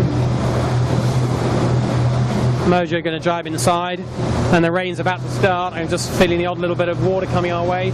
We'll try and keep the transmission going. If it gets really wet and we have a camera or a technical problem, we may have to shut off. And if we do, we'll come back to you as soon as we can. And if we do have to do that, remember, of course, we have a recorded version which will go up anyway. But there is the mother of all storms coming upon us any second now. This might be a step too far for our current waterproofing technology.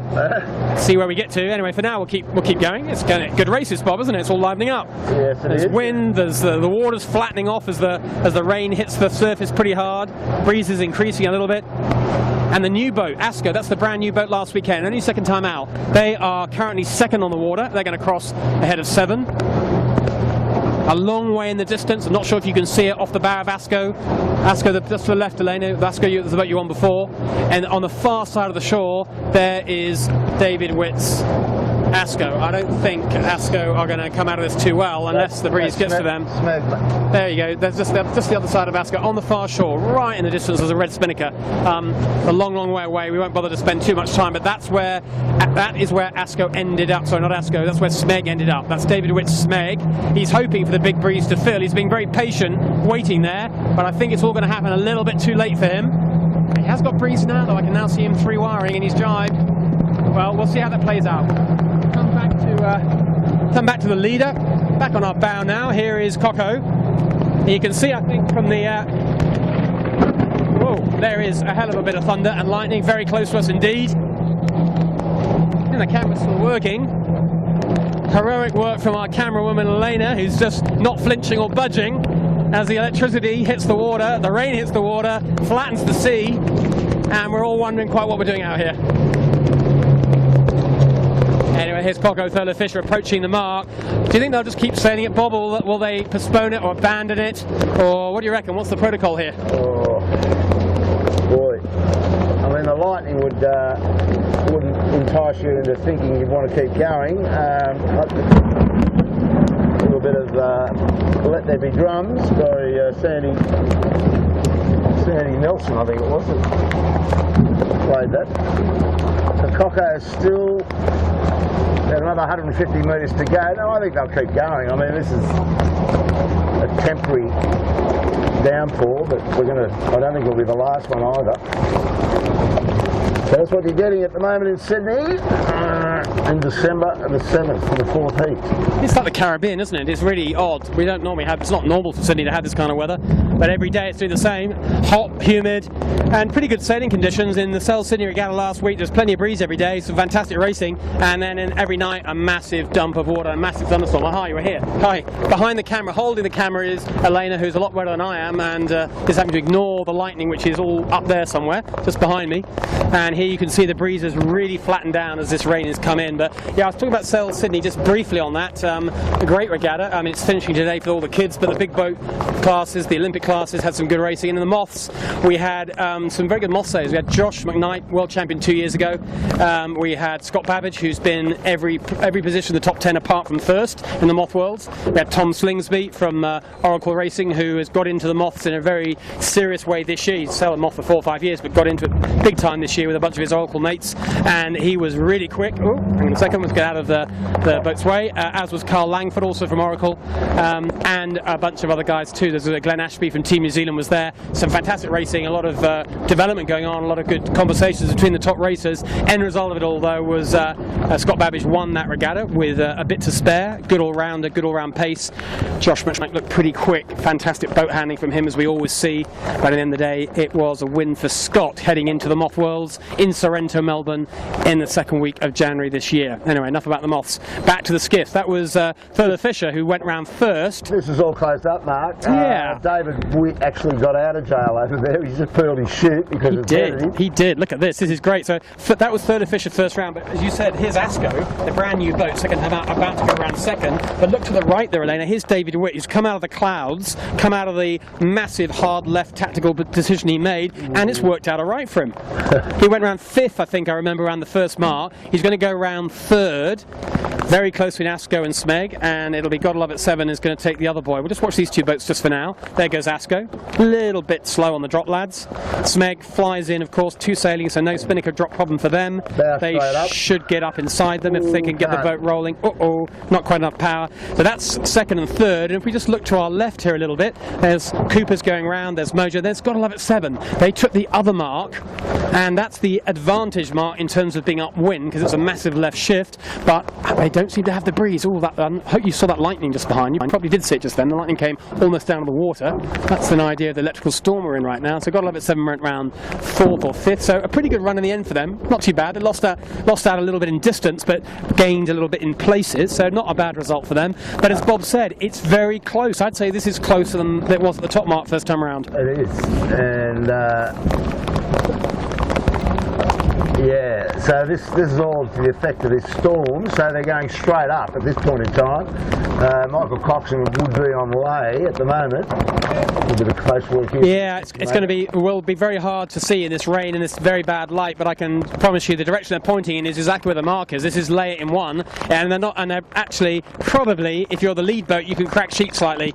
The rest of these boats here have all got to sail pretty high to make sure they keep their lanes, but it's a lay it in 1. This is your classic soldier's call, so very good news if you're leading, not much use for anybody else, and I think they might try and move the marks if they possibly can. They need to move the leeward mark a fair old bit, if possible, to square this up a little bit, because at the moment it's just a practice sail, really. No real overtaking. Well, unless this storm shifts the breeze back, maybe that's what will happen, Bob. Maybe that it shifted it one way, it may shift it back, but looking upwind, it looks mighty wet, mighty grey, and a bit of breeze, actually. Probably 10 to 12 knots. I'm just watching Elena. You need a windscreen wiper, honey. I'll get up there and you can shoot backwards, might be better. You want me to go ahead of them and you can shoot backwards? Okay, we're going to get ahead. Yeah, I think we'll try that. Otherwise, all we'll be able to see on the screen at home is a lot of water drops. So we're just doing the quick shuffle, quick 25 knot burst straight up into the heavy rain. I'm not sure you'll be able to see too much on the screen, but don't worry, stay with us. In a few minutes' time, we will shoot backwards against downwind, and we should avoid most of the wind and rain on the camera, and it'll avoid the wind and rain on our faces, which is stinging at the moment, like rain does, straight into your face.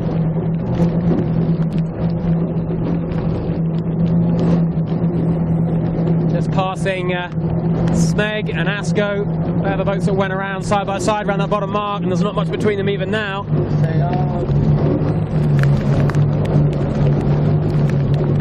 Breeze is not quite as hard left as it was actually now, Bob. It's becoming a beat. There's a bit of, the moment you might even have to tack.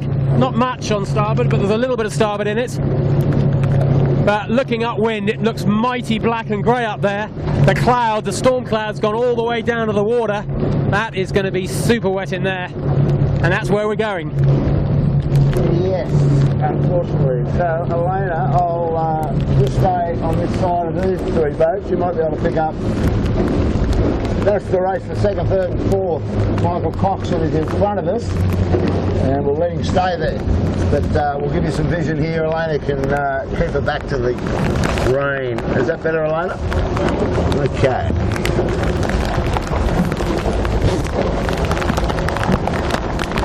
race. It's got a little bit of permanency about it, Mark. Yeah. Yep.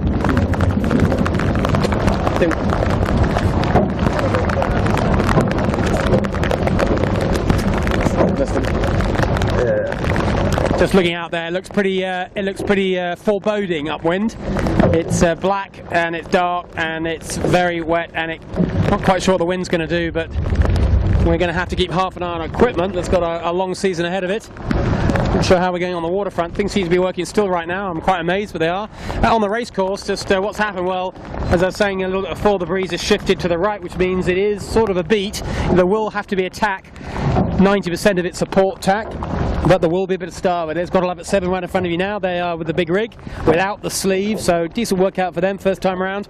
It's been so shifty and puffy so far, can't really come up with any comments about the speed of this boat. We'll have a little look at the rig. I'm not sure if how you'll better see the pictures in all the rain, but let's see where we're going. All under control at the moment, nicely in range. It's about 13, 14 knots of true wind at the moment, and maybe 15. They've got all under control rather well.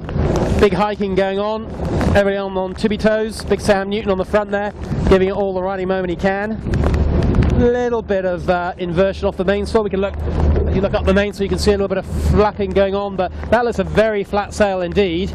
We won't get behind the boat, we normally do, because we'll just get too much rain on the camera, but I think if we were behind it, we'd see a very flat sail indeed. A little bit of grunt in the jib, that's really what's doing most of the hard work there. So we're just keeping the whole boat balanced with the mainsail. Trucking along. Marcus Ashley Jones guys are doing a pretty good job. They're just lining them up like we are. You can see Asco's just travelling on just fine there. And so is Smeg, so good signs for Asco. That's his second outing for the new boat. They've all done pretty well. I mean, 7 is just their real gain is they took the windward mark of the two. There was one mark which was significantly up to windward, and for the first minute or two they didn't have any wind, which wasn't great, but the minute the wind filled in, that windward advantage is they've translated that by sailing a little lower and a little faster, and that's gotten to the position that you see right now. They won't want the wind to go too much more right, because that will be bad news as they're the left-hand boat, but right now they've made a nice gain. They should better consolidate that into a solid second, and there definitely is a bit of tacking coming up here. The breeze is just bit by bit trickling its way back to the right, back to a more northeasterly direction, and I think the downwind could be quite exciting, Bob, for lots of reasons. Yeah, I think, and might be our last downwind today. I've got a feeling the way things are going. I'm not sure the equipment will hold up much more than that, but well, the camera's still working by all accounts. Yeah, I know, it's remarkable. Shooting. The live stream hopefully is working, so we'll carry on.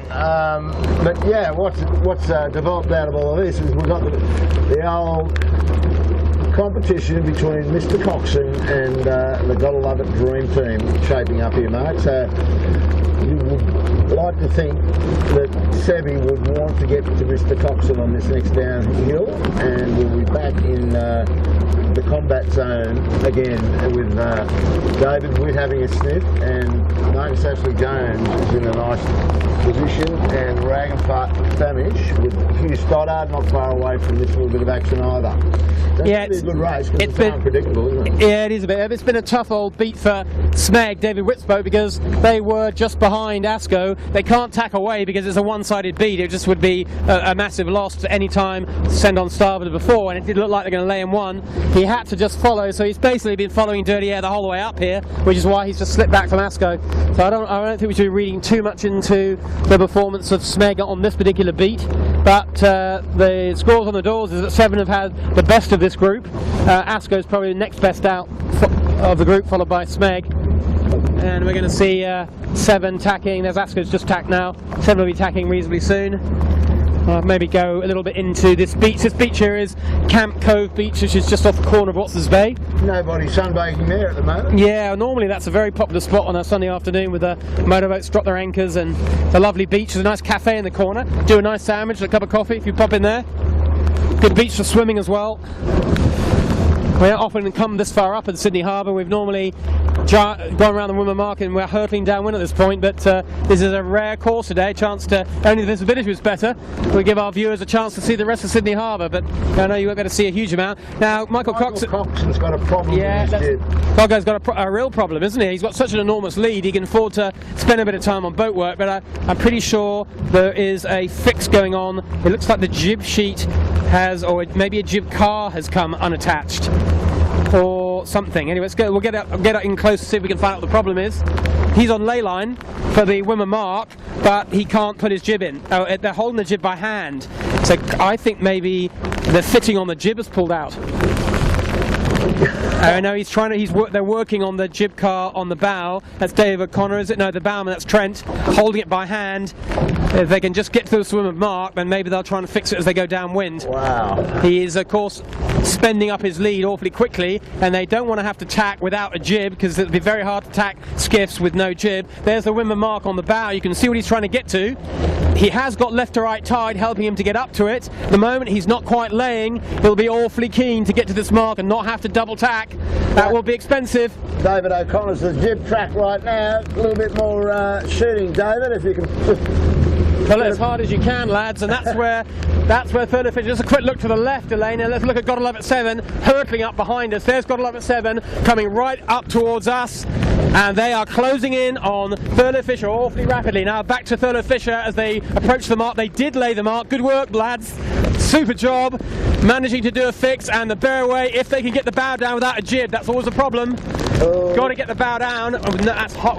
Cogger's got so much windward helm, he can't get the bow down. Now it comes down, and they'll be relieved to get that spinnaker up. There's plenty of breeze up here now, isn't there? It's freshened a hell of a lot. Next boat around, got 11 at 7. Here they go. The bearway's now become quite a challenge. We've got 15, 16, 17 knots, maybe more, maybe 20 knots. Oh, big acceleration. Oh, big nosedive. They still haven't got the bow down. Don't get off the wire, lads. Don't get off the wire. They're going to capsize, are they, Bob? You never see Seven do that.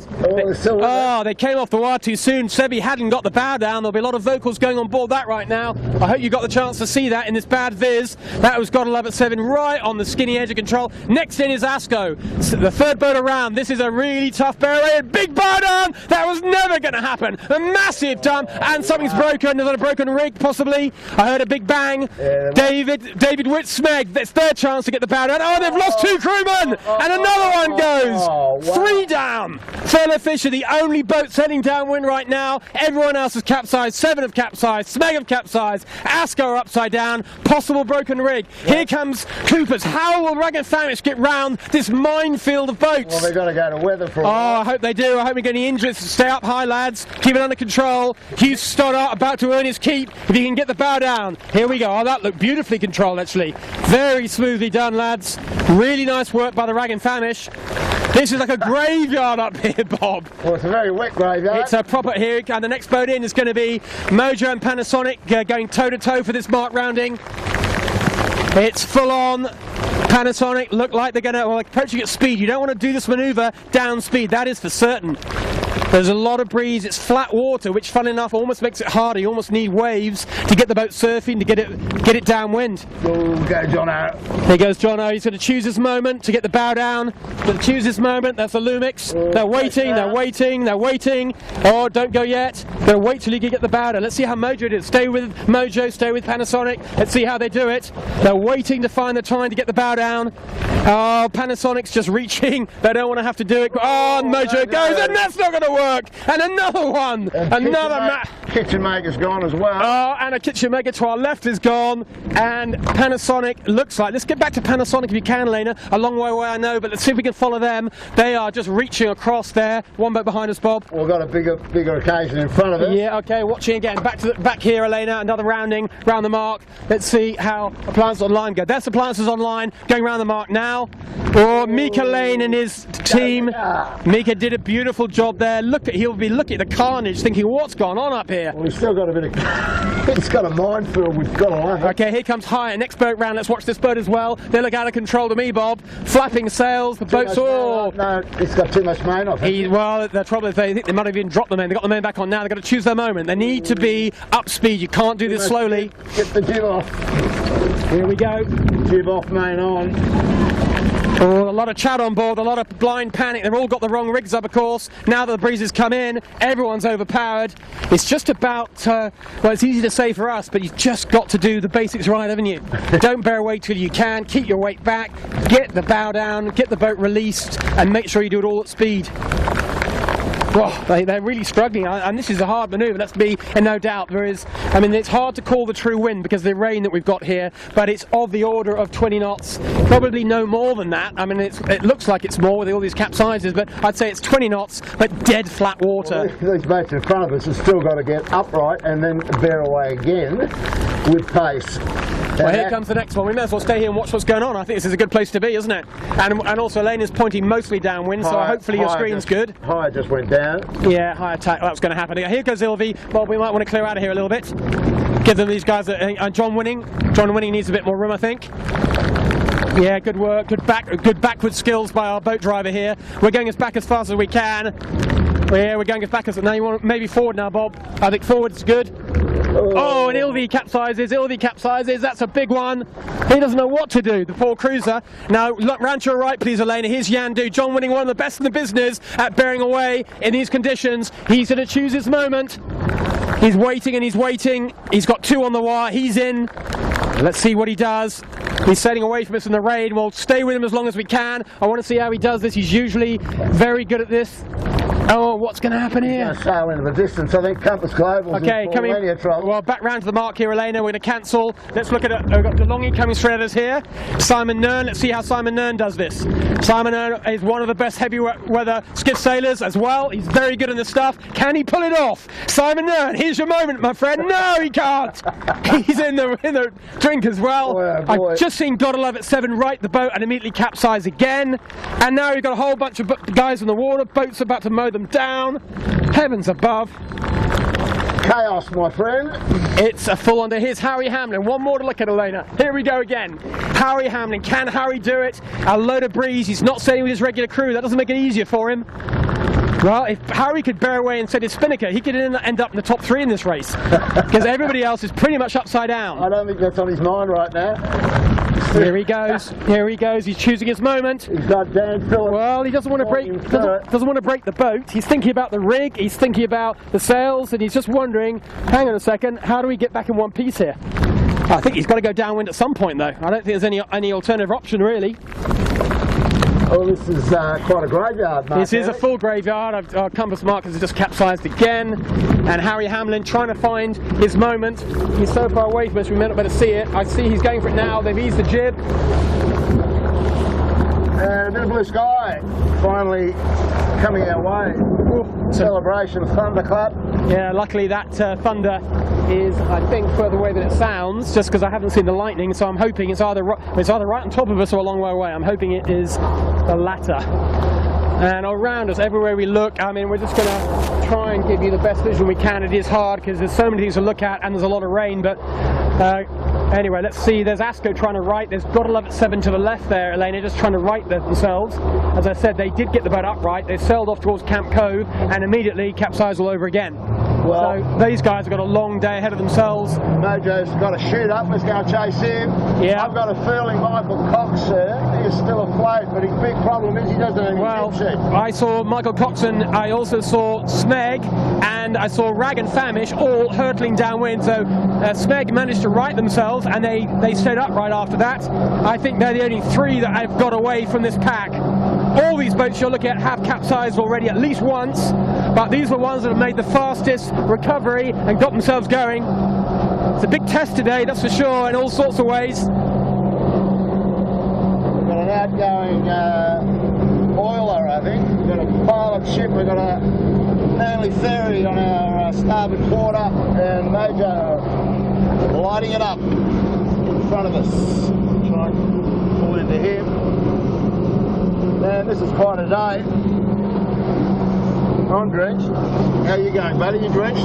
Yeah, wet would be the right word to use, that's for sure. Yes, it's hard to catch up with these skiffs, isn't it? Unfortunately, we're doing our best. We are flat out down here. We're doing a solid 25 knots, or maybe just under 24.3, but we are barely making any impression on Mojo. On big rigs today, normally they'd be on small rigs in this, so this is going to be quite tough for them to control, but they're managing it right now.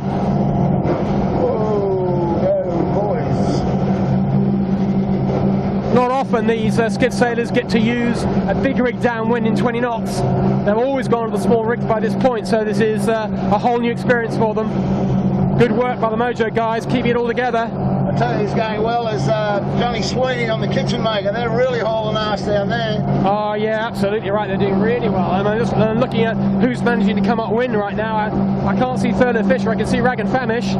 I can see Smeg, but I don't know what's happened to Furlough Fisher. Well, they don't have any jib sheets. When they went around that mark, they had nothing connected to the jib at all. You're absolutely right, Bob. You may find that, we may find they just retired. They may decide they've got to go home, but they can't get the boat to go upwind in that. So at the moment, I think what's happening is the race is carrying on. We thought maybe they were going to stop it at the bottom, but actually the race is carrying on. And the story at the moment is Rag and Famish. Rag and Famish are in first place. In second is, I think, Asco. No, Asco's in the tide up the top. That'd be Smeg, wouldn't it? Maybe it's Smeg in second. I can't see him. No, Smeg is just capsized down at the windward mark, at the bottom mark. Smeg's down the bottom mark. Yeah. So that's another.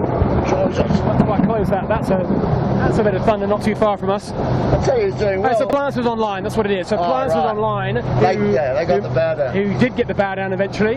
They are flying down here in second, flying upwind rather in second. So first, Rag and Famish. Second is the Plants online.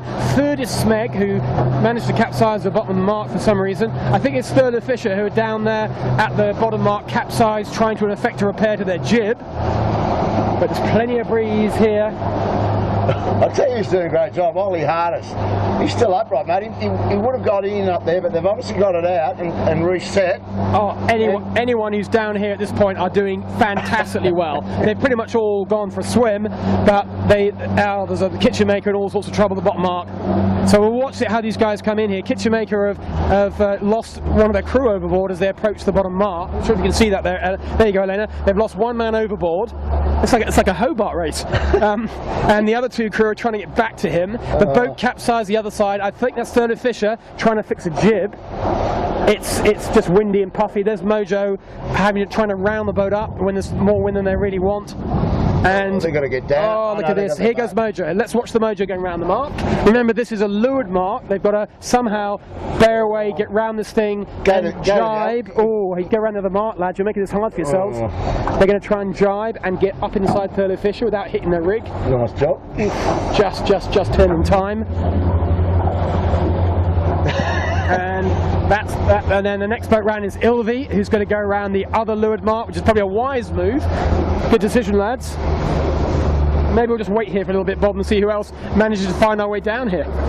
Well, Michael Coxon's just standing the boat up. Does he have a jib sheet? Yes, he does. No, he doesn't. And we just kitchen maker there. There we go. We're just going to have to swing us round to look at kitchen maker going around the mark. They were about to go the wrong way round that mark. They hadn't realised that was the left-hand buoy looking downwind. You have to leave that to port. Now they're going to probably change to the other mark if they've got any sense. Well, good decision, boys. Big puff. Make it harder than it needs to be. There, John Sweeney making the right decision. Go around the other buoy. And here we've got Alana. If you come round, we've got Furlough. Hopefully, yes. He's got a jib sheet connected to it. Here's the boat. That we saw them going upwind last time. They had no jib connected, and they were doing it by hand. That's not a good situation. They managed to get the boat downwind. I think they actually did it without capsizing. They're maybe the only boat who did it. But of course, down this end, when they got to the bottom, they had to capsize the boat to effect a repair. I think they've done that repair by the looks of it. They are right back in 6th or 7th or 8th. But bearing in mind what happened at the top mark last time, you'd have to say they could still win this race. And there's a lot of breeze now on the racetrack. There's a lot of breeze on the racetrack. I'm looking at wind. It's firm to fresh. There's 17, 18, 19, 20 knots with puffs up into the 25s. There's a lot of wind for a skiff, let alone a skiff with a big rig. So I think Furlough Fisher, just having a little look at this, I think there's a conversation going on board, which is, do we keep racing, lads, or what do we do? Do you want to keep racing, or do we want to go home? And I think there's a little dialogue about, maybe they haven't come around the mark yet, actually. Maybe that's the first thing they have to do, is correctly round. I've got a feeling that they have yet to round. Let's just see. We'll see if Michael Coxon bears away now. That will be the story. He's looking over his shoulder at the next puff. I think he wants to go around these marks, isn't he? Yeah, he is. His bow's about to go down, is it? No. Yeah, here we go. Yes, they haven't actually gone around the mark. Their capsize happened probably accidentally in that case before they got round the mark. They wouldn't have done that otherwise. So anyway, they're now correctly round. They're now up and running and they're racing. And it looks like they're going to continue. Good on them. Well, we're down here with the back of the fleet. We said we saw Rag and Famish was leading, wasn't he, Mark, on the way back up? Yeah, Rag was definitely the leader on the way up, which is very good work indeed from them. And second was Appliances Online, and third was Smeg. Okay, I can see Smeg now. That's the target. Also right up there by Camp Cove, that's Gotta Love It 7, who finally got the boat upright. They're now coming downwind. They're, of course, nearly a lap behind. So all sorts of issues for them. And they will be, I think, like a lot of people, a little bit nervous about these rigs, because if you've got a really nice big rig, you don't want to break it on a day like today. No way. So there will be some people running for cover, others saying this is a very good chance to practice and giving it a go. The lightning is still happening upwind. I'm still seeing shafts of lightning. The breeze is definitely in. I reckon the top mark's going to be a very good place to be again, Bob. Let's get ourselves there best we can. We'll hang on tight. Hopefully the vision's not too bad in all this rain. But the sun is out, so hopefully we might be about to get a bit of windy and dry conditions. And certainly the air temperature's going up as I speak. It was pretty damn cold 5 minutes ago. Now we're right up into the high 20s. This is like being in a tumble dryer.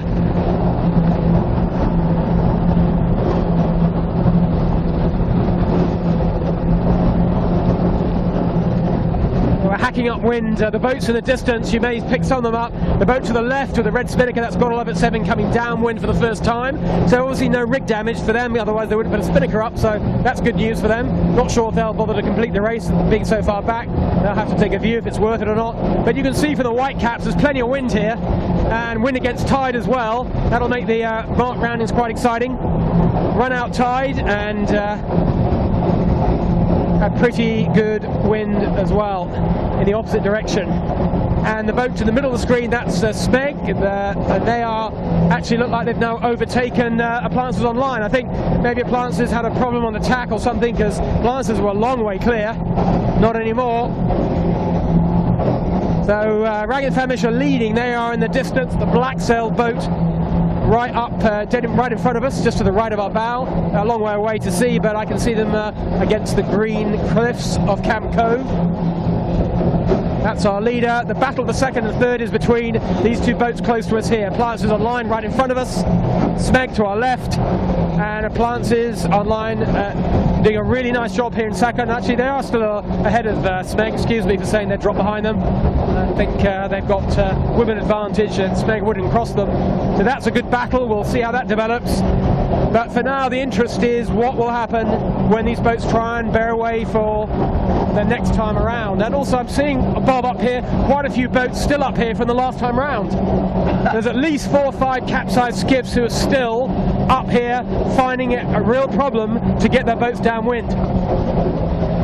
Well, I don't think Johnny Winning made it. Last time I saw him, he'd actually tacked back, and he was sort of heading back towards south. Well, Asco is still up here for sure. I'm pretty sure Harry Hamlin's still up here. Panasonic's still up here. There's a lot of boats up here. We might end up being called in to be a rescue boat, possibly. There's a lot of capsized boats. There'll be some tarred sailors. We're going to want to keep our eyes on what's going on here. Anyway, we'll concentrate on the race just for now, and then we might have to reassess whether we can actually follow this race or whether we need to give assistance to some of the sailors who are in the water. We've got a maritime boat coming over to have a little assessment. Yeah, I hope they will rattle rapidly around and make sure that when no injuries. Anyway, Rag and Famish approaching the women mark, east sails. They are nice right-hand shift up here. They're still racing, that's for sure. And they got tide under them. So there's Rag and Famish right in front of us. The buoy is just to our left. You can see them on ley line. They're within a few seconds of rounding. We'll just get up there as fast as we can so we can see this mark rounding. Well, I tell you what, mate.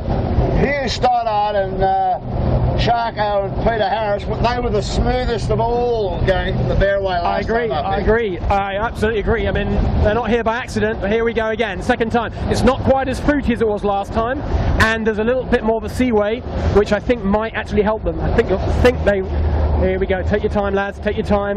The bow. Oh, that was easy peasy in comparison. So definitely there's less of a bite and a gnarl to the wind. This is more manageable. They made that look very straightforward indeed. Don't worry, there was a bit of technique going on there. Oh yeah, no question about that. And I hope all the boats that are currently capsized will kind of realise that it has calmed down a bit. If they can get the boats upright, there's no reason they can't get themselves sorted. You're looking at John Winning on camera right now. That is Yandoo. They're still up here for the first time round. John Winning is absolutely reliably in the top 3 boat handlers in the fleet, has been for about 30 years, and you can see if he's having a problem, then you can be sure these are difficult conditions. So that's Yandoo still upside down with the mainsail the wrong side of the wind. They're going to capsize next time. So it's all happening, isn't it? All happening behind me. I mean, you can see we're pretty wet and soaked, and the camera somehow is still working, so that's good news. The sun's come out. I've finally seen some blue sky. Hallelujah, about time. And what's happening here? Well, next 2 boats coming around. Let's concentrate on the racing.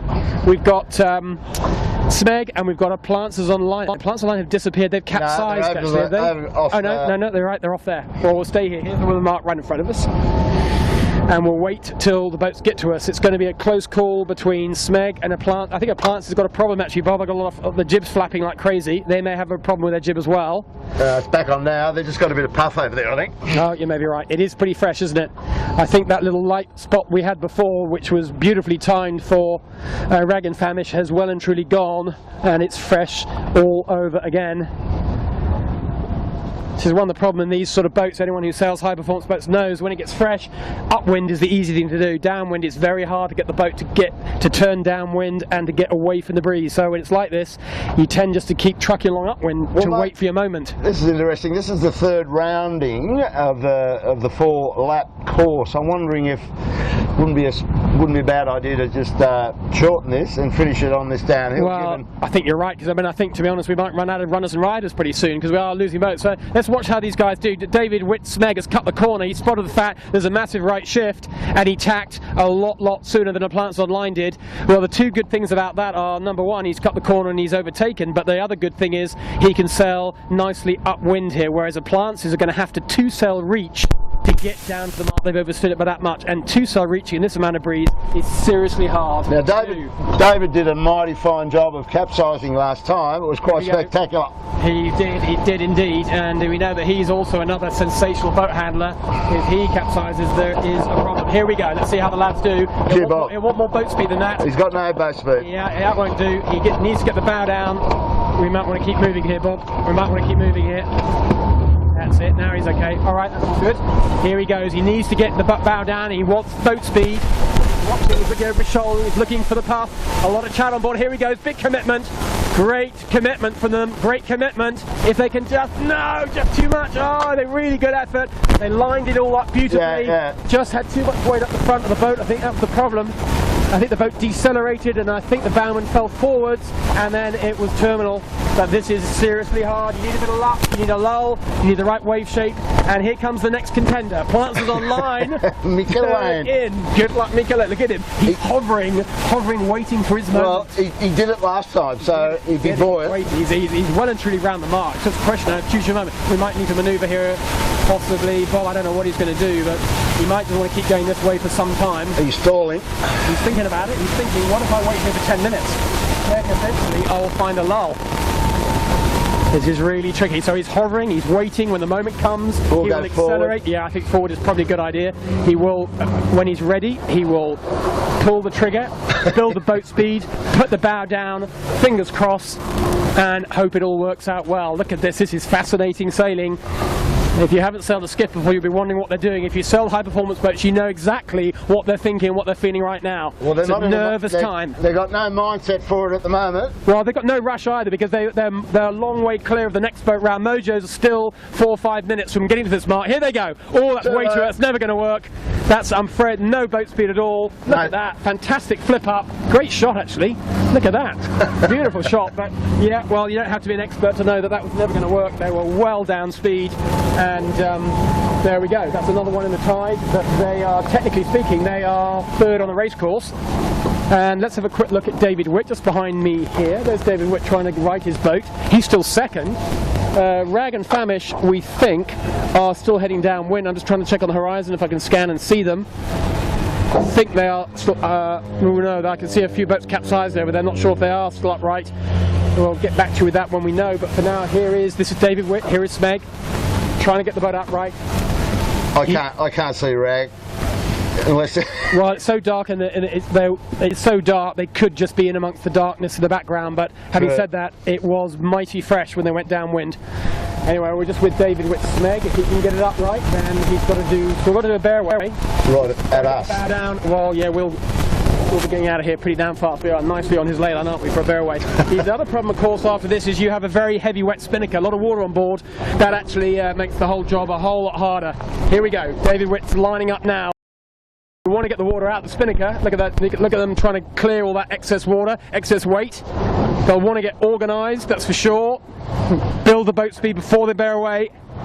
Here we go. Here the boat speed's building now. Big commitment. Oh, they're not really set for this yet. They need much more boat speed than that, and they need a bit of vang on, I think. So little vang on starts to make the top of the sail twist so much, you get a horrible amount of lee helm. Here he goes, just passing the side of him is Mojo. They're going to be next round. Can we get back up, Bob, and watch Mojo? Can we get back up? Yeah. Let's get back up as soon as you can. He's got the power boat trying to give him I know, power boat's not helping. Water. Well, the power boat's got a bunch of ragamuffin crew on board, probably getting a shot. He's trying to give him a bit of a wash, isn't it? Like yeah, so here's Mojo. Back up for Mojo. Let's look at Mojo going around the woman mark. Mojo bears away, bow down. Big commitment. I think they made it. I think they got the bow down. I hope they don't hit Yandoo on a port starboard. That would be too ironic. Yeah, they've done it. Great job from the Mojo guys. They are well and truly bowed down. They are sailing downwind. Now can they get the spinnaker up? I think this could be a very fruity ride down here. I think we'll go with them. Whoa, I think we will go with them.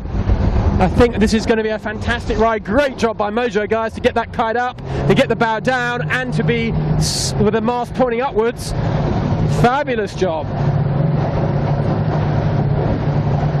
The news from the other side of the race course is, we'll look at them in a little bit while, David Witt's guys did get the boat to bear away, and they did get the spinnaker up.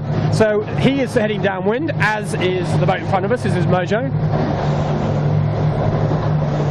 So this could be first and second right here, because I haven't seen the mighty Rag. Well, that's right. We might see Rag upside down as we come down here, and if we do, that means that this is potentially, as you said, Bob, a race for first. I can see, is that Rag and Famish on our bow? I can see it, yeah, I think that's Rag on our bow. There's a dark hull boat for sure that's capsized. Anywhere you look, there's capsized boats in the harbour right now. Here they go, getting the early jibe in. Yeah, there's Rag and Famish capsized, Bob, so trying to right themselves. So Rag were the leaders, they are definitely not. The race is on here between Mojo and on the other side of the harbour there is Smeg, David Witt Smeg, and these two boats are head to head, bow to bow, opposite sides of the harbour, coming at each other at 20 knots. This is going to be some finish, and I kind of hope they do finish down here. Yeah, to be smart. Here he goes, concentrating on Mojo here. In the distance, there's the red spinnaker of Smeg. Maybe have a quick look at that, Elena. On the far side, there is Smeg on starboard, charging across here. There's nothing between these two boats. Smeg probably just bow ahead at the moment, but not much in it. Let's concentrate here on Mojo, nice and close to us. We should get a really good shot of these guys. Check out their technique. Hang on for all your worth, I think, is the main technique, isn't it? Yeah, you'll get your feet in those straps, baby. And just grit your teeth. This is very close. Smeg are just across them, and of course starboard anyway, but Smeg across them by maybe 10-20 boat lengths, but in these conditions that's nothing. That's effectively level. One tiny error and that all changes. We'll catch up with Smeg and have a good look at them. Great job by Mojo anyway, super job by these lads. We said that we've been impressed with them in heavy conditions. We thought today we'd check them out in the light stuff. Well, the weather has shown us a rather different set of conditions, hasn't it? Anyway, up to Smeg. Here we go. Here's David Witt, the skipper. Oh, coming up. Go you good thing. Here comes another big moment, trying to find a flattish piece of water. It's not really very flat, is it? The wind against tide is all the way across the harbour. But doing that at speed, they should be all right. Plenty of speed there. Nice job. Matty Walk. Well played. Yeah, great job, Matty Walk. Very committed out on that handle, nice and early. And Tom Clout getting it all organised in the middle. Very nice exit angle from David Witt. A little masterclass in jibing. And now he's got himself in a nice defensive position. Nicely, slightly bow ahead to leeward of Mojo. A little bit less traffic down here as well. He'll be pretty happy with that. He'll be hoping the race finishes down here, you can be sure of that. Locked in nicely. As we said, Rag and Famish, who were our leader, they capsized probably on a jibe. Where I just saw them upside down was where they would have jibed, so that's what happened to them. They won the Barroway Challenge though today. Oh, definitely won the Barroway Challenge. Awesome, awesome. Well, I'd say Mojo a close second. Yeah, this is touch and go here. I think the prize for best recovery is probably Smeg. They have capsized twice, but they've recovered extremely swiftly. Got the boat upright and got it pointing in the right direction and got the spinnaker up. That probably says a lot about the strength of the bowman. Get these spinnakers up when the boat's being capsized full of water, when you're tired and when you've still got to balance the boat is seriously hard. So I think Matty Walk take a significant bow for that work. Yeah. Anyway, this isn't over yet. At the moment it's Smeg leading. This leeward boat closest to us, just beyond them, is Mojo. Mojo with a little bit of extra speed at the moment, going a little bit faster. And of course when Mojo jives she'll be on starboard, so this race isn't over by any means. Smeg in the ascendancy, they have the best position, but if Mojo keep trucking along like that, they might create enough space to jibe and come back at Smeg. We're not far from the bottom mark though. We're at the speeds we're going, we're probably no more than 2 minutes, maybe 1.5 minutes from the bottom mark. It looks like the committee boat's trying to get on station for a finish here, Bob. Well, it's got a finishing flag up. A bit late. He is a bit late. He needs to hurry up and get here if he wants to do that. He's got the leeward. Is that the pin that he's set down there, or is that? Yeah, well, that's actually, here we go. Mojo did where the jibes happened. Mojo did the jibe on starboard, jibe back towards Smeg. Look how close this race is here. There's nothing between these two boats. This is a finish, I'd say. Yeah, this looks like it is a finish. And here we go. These two boats are absolutely going to hold it right here. Bow to bow. There's nothing between them. Smeg jibed just inside Mojo. They had enough room. Mojo came back at them on starboard. Smeg held their position, the leeward position, and here they go. No, they're going around the mark. They're going rounding up. They're going around this mark right by us. Great shot here, good positioning, nice work Bob, good driving, look at that. Great position to watch them coming around that mark. That's first round Smeg, there is one more lap. He said he can't believe it, they're being made to do this again. Well, we're going to go and see another set of Barroways, it's probably good news for us. And the Mojo boys, can they keep it upright? Oh, that's a little bit ugly. That spinnaker drop didn't do too well. We got the spinnaker in the water. When that spinnaker goes in the water, catches water, you just come to a halt like you saw there. But amazingly, they kept the boat upright. They are, of course, going backwards at the moment because they're in irons, but that's a problem they can sort out. They've got a massive gap between themselves and the third place boat. We're not really sure. Rag and Famish is back in business. Oh, you're right. Rag and Famish is back in business. We'll have a look at them in a second. So that means that the leader, well, let's have a quick look at Smeg just tacking. There's the in front of us now. There's Smeg. So she's gone round the bottom mark. She's now upwind for the last time on the last lap. Smeg is our current race leader. So that part of the story is simple. Next boat around, Mojo have finally stopped the fish trawling with the spinnaker. They go around the mark now. So they are second round. And you can see there's not much between these boats. There's, what's that, 45-second gap, maybe 40-second gap. So this race is still completely on. They're going to need to do Barroways at the top. They're going to need to get the spinnakers up and down to have any chance of holding their positions. It's all tightening up. That's 1 and 2. Next boat around is Rag and Famish. They were leading on the way down here. They got the Barroway done, but they capsized on the jibe. They've got the boat upright, coming downwind, and they will go around in a comfortable third. I think, Bob, and I used to think advisedly, I think Appliances Online are the next boat in the race, because right. I think the other boats we're looking at have been lapped at least once, if not twice.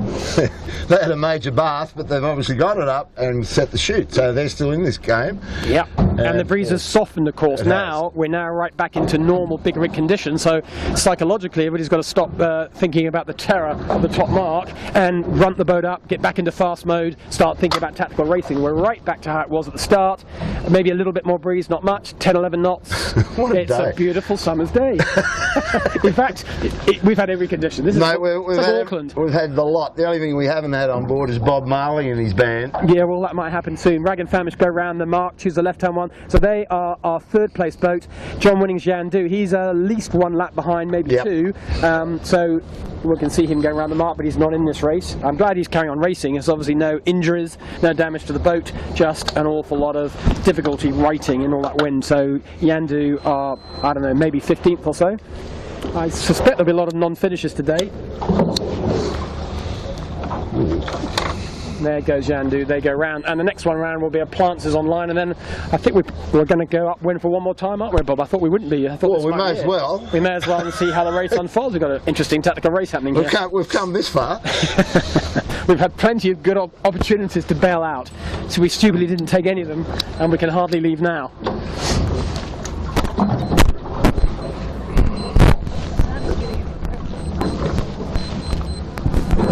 So we're just doing a little bit of a audio check. Is that all microphones? Is that Elena?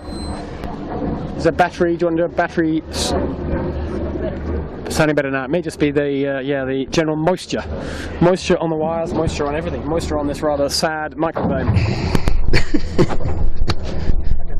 Like a small cat that's been dunked in the bath to its displeasure. So here comes the Plances online. This is our fourth boat, sorry. In fourth place. Round they come, and then the kitchen maker. Pretty sure kitchen maker's a lap behind, but there might not be. It's very hard to keep count. So I'm not sure whether kitchen maker are in this little fight or not. But either way around, kitchen maker is steered by John Sweeney today, I think. Johnny Sweeney? Yeah, so he'll keep racing for sure, whether or not he's in 5th or 15th. He's one of those two. Pistol Pete and Rob Bell are the crew. Okay, good crew. Good crew. Nice lineup, you'd be happy with that. And higher coming down as well. Upwind we can see Gotta Love It Sebbing coming down there. They are on the right lap but a long way back. So they're probably close to half a lap behind the leaders. And there to remind you what's going on here. It's a good old fight between Smeg, Mojo and Rag and Famish.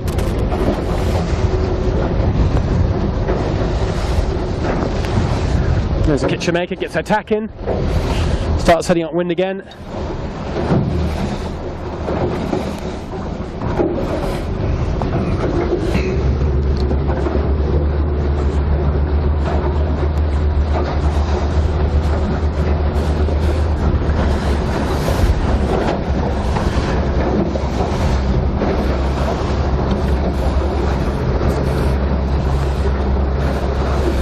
I'm not sure about kitchen maker, Mark. I'm trying to retrace my.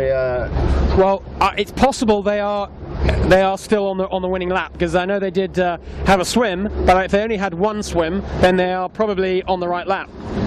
But there was so much going on at the top mark, it was hard to remember who, because some boats stayed capsized for a whole lap. Like quite a few boats did, and this could be one of them. We just don't know. So we'll look at the film later. We'll work it out. Anyone watching at home, from the dry and quiet, you might be well ahead of us on this one. You might know exactly where they are. So apologies if we're sounding like we're drunk. We promise you we're not. No, we wouldn't mind a beer. A rum actually would be nice, wouldn't it? A rum. The beer seems wrong. A rum would be delightful. Delightful, but not going to happen until we get back from the race course. So let's look at what's happening in this race. We're going to get ourselves upwind and join the leaders. They are halfway up the beat for the last time. The breeze is shifty. The breeze has filled in a little bit. It went all really soft for a second. Now it's back up to a decent amount of breeze, probably 10, 11 knots true. Last lap, all developing nicely. And the leaders are right bang slap in the middle of the beat, right in front of us. So maybe we'll just zoom up there and catch them up.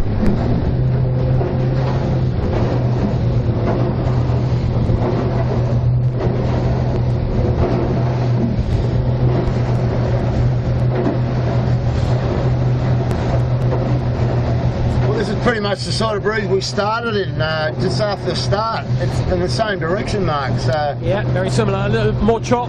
The tides developed a bit. Obviously, all that wind and weather action has thrown up a whole lot of strange shaped little waves everywhere. But there's enough breeze to have a really decent last lap here. Very saleable. I think all the guys who decided to keep racing will be pleased they made that decision.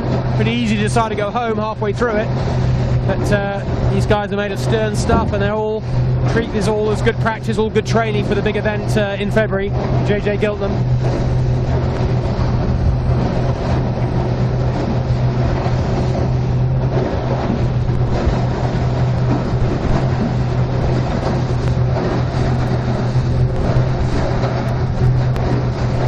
Okay, so there's our leaders. Just heading into Bottle and Glass, Mark. Yeah. So the leading boats have a pretty big right shift going on here. We've got that's just a quick look at that's Rag and Famish you're looking at there. She's in 3rd place. The boat to our left, John Winning, don't worry about them too much, they're a whole lap behind. So that's what's going on. I think Ragged Famish might want to come back and join the leaders on the other side.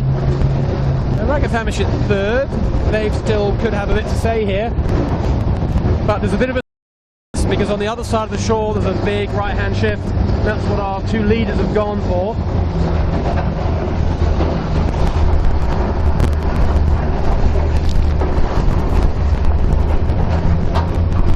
Right, I can see them now. We'll just head over towards them now. So that's third place Ragged Famish. Now let's head towards our leaders right on the far side of the shore, staying very close together. They were in, well, it's still pretty good sized right-hand shift, so they're very bow up compared to Ragged Famish in third. We're looking at just a second ago. A big split between them though. They're almost on opposite sides of the harbour, so Ragged Famish deciding to roll the dice a little bit and go a different way to the leaders. Not a lot of point in following them, and Rag is far enough ahead, they think, from the boat in fourth that it's well worth them taking a bit of a chance on this last lap. A day like today, to be honest, the wind could do anything. We've had 25 knots at times, we've had 3 knots and a glass out, and we've had, what we had, 100 degree, 110 degree variation in direction. So anything can happen and may yet happen. Here we are, first and second. There is Smeg, your leader. To the right, there is Mojo. And we'll see how this pans out. There's probably about another 5 to 6 minutes sailing until we get to the women mark for the last time. The buoy, you'll remember, is right up by Camp Cove. It's past Watson's Bay, an unusual position. Well, it's made it a very long racetrack, hasn't it? 4 laps of this, because that mark normally is... It is a long racetrack, you're absolutely right. Half a K further up the harbour. Absolutely right, and I can see a little bit of some kind of a fitting from Mojo just bouncing in the water, and it almost looked like a tiller extension, but I don't think it is. I can see 2 tiller extensions in play there, but there's something that's broken off their boat that is just falling down in the water. Let's have a quick look at Smeg. We talked about Smeg, haven't we, Bob? Let's have a good look at their rig. It's our best chance to do it. So here's Widdy. He probably wasn't expecting to give his big rig such a test today. He might have stretched the sails a little bit. He's got a bit of a flappy leech. He won't be happy with that. That's the leech line needs to come on, but I imagine it must have broken. Otherwise he'd been doing something about that. That flappy bit at the bottom is not what you want at all. And a pretty firm breeze now. It's still in range of a big rig, but only just top end of the range, about 14 knots of breeze. This little puff comes down, and you can see a whole world of twist in the sail, nice and flat at the bottom. Widdy match racing, his opposition just tacked, so he goes with them. No point giving them any breathing space. And they tack over in the same way that Mojo went, so the two of them nice and close together. A little bit of too much fullness in the middle of the sail, but I'm not sure what rig settings. They're probably on the lighter rig settings they started the day on, so not surprisingly in these conditions it ain't going to look that pretty, the mainsail.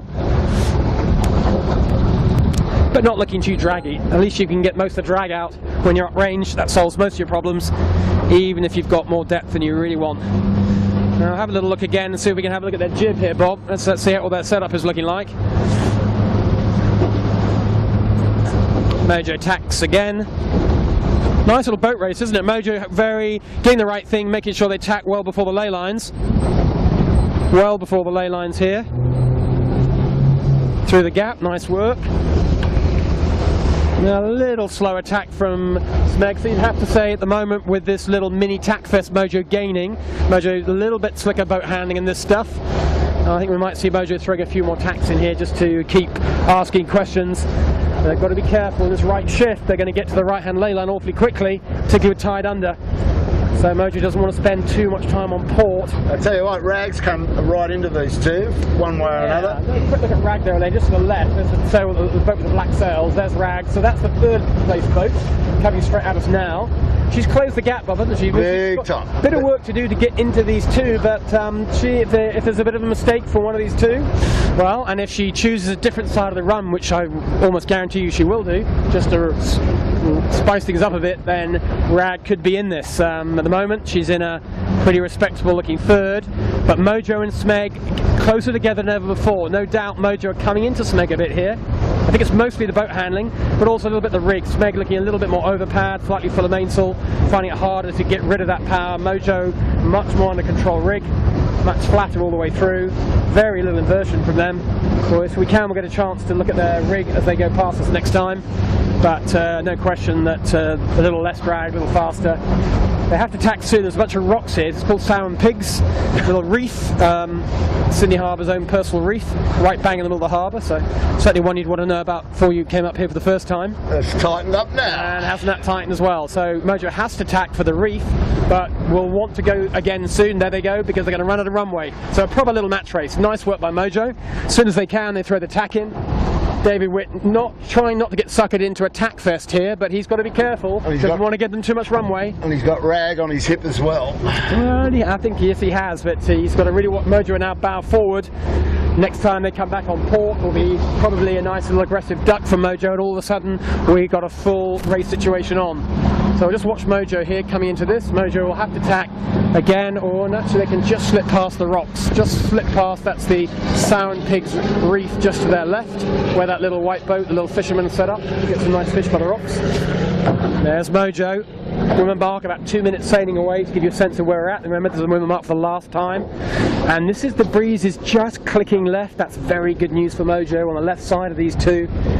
And I think Mojo's just quicker, Bob, as well. Every time we look at them, they're just sneaking away, aren't they? And they've got themselves the right side of this little lefty. David Witt will be hoping that it comes back right. It has been in a right phase every time we've gone around this top mark, even in those crazy little massive gusts we had. It was always right hand. And Whitty will be hoping that happens again. And there he goes. As I say that, he does get himself into a little righty, bow up. That'll make him feel a lot better. He's feeling a bit exposed before. Now he'll be feeling better and better. It's going to be a good downwind though, isn't it? There'll be nothing. Whatever happens, these two boats are going to go around basically nose to tail around this top mark. It's all on downwind. And the Woody decides to go early. I think he sees he's just losing out there all the time to Mojo.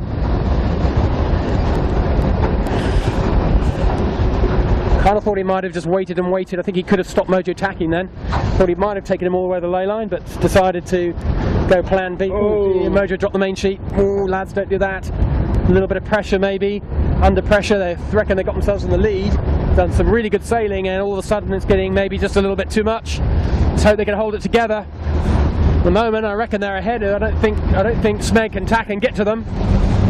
There's our leaders. You've got Mojo, and to our right, quick look at them, Elena. There's Smeg, just to give people perspective. Just tacking now. Smeg onto starboard. I got Mojo clear across them. Puts Mojo into the lead. Yeah, that's exactly what's happened. I think maybe Smeg could have made that a little harder for Mojo. Anyway, it is where it is. Mojo are going to be the leaders. Smeg look like they're on ley line. Tied under, it's probably no problem where they are now, so Mojo won't want to go any further. And they get the tack done. Don't drop the main sheet this time. And let's see how we get the bows down around this mark. They'll be fine. I think they should be fine. The breeze is a lot less than it was before. David can't lay. Smeg's not laying, that's a shocker. Smeg have not had a good beat this last bit. They haven't had the speed, and then they got the wrong side of that first shift, and then they tacked what I don't think they should have done, and they've now not laid. So that's about 3 errors in a row, and that has just opened the door for Mojo. And look where Rag ended up out of all that. Yeah. They were right off the back of these pairs. They're back in it. But Smeg haven't given up, don't you? There's every chance. So having to take their time on the bear away, quite a big puff there. There's every chance. There's a lot left in this race, that's for sure. Smeg, big breeze, chose their moment well. As I see more lightning in the background, there's more weather coming our way. Smeg get the bear away done. They're off and running. They're in second. So Mojo leads. Smeg is second. Next to round, here's Rag and Famish. Let's watch Rag and Famish coming around the mark now. The puff's on. The black sailboat, the fast improver of the last lap. That's for sure. We need another good bear away from Hugh Stoddard on the helm of the Rag and Famish. Everyone's being very cautious. Oh, the jib's gone too much. That's an ease, not a let go of the jib, lads. That's better, more control, and we have 3 boats successfully borne away. John Winning 1 lap behind. He will want to just get the voodoo of the lack of bearing away off his shoulders, if that makes any sense at all, you know what I mean. And he gets it done in his usual stylish fashion, no drama at all. Back to business as usual for Yandoo, and we're going to chase the leaders. Let's get down there. Yeah, absolutely. It's going to be between those 3. The next boat around in 4th is actually going to be a Plances on line, but they're too far back unless there's massive capsizing to have a say in this. It's the Mojo, Smeg, and the Rag and Famish show. It's the 3 of them. And it's mighty black and dark in front of us again. More black, dark, thunderstorm rain clouds and lightning. Plenty going on. Can't wait. Love this stuff.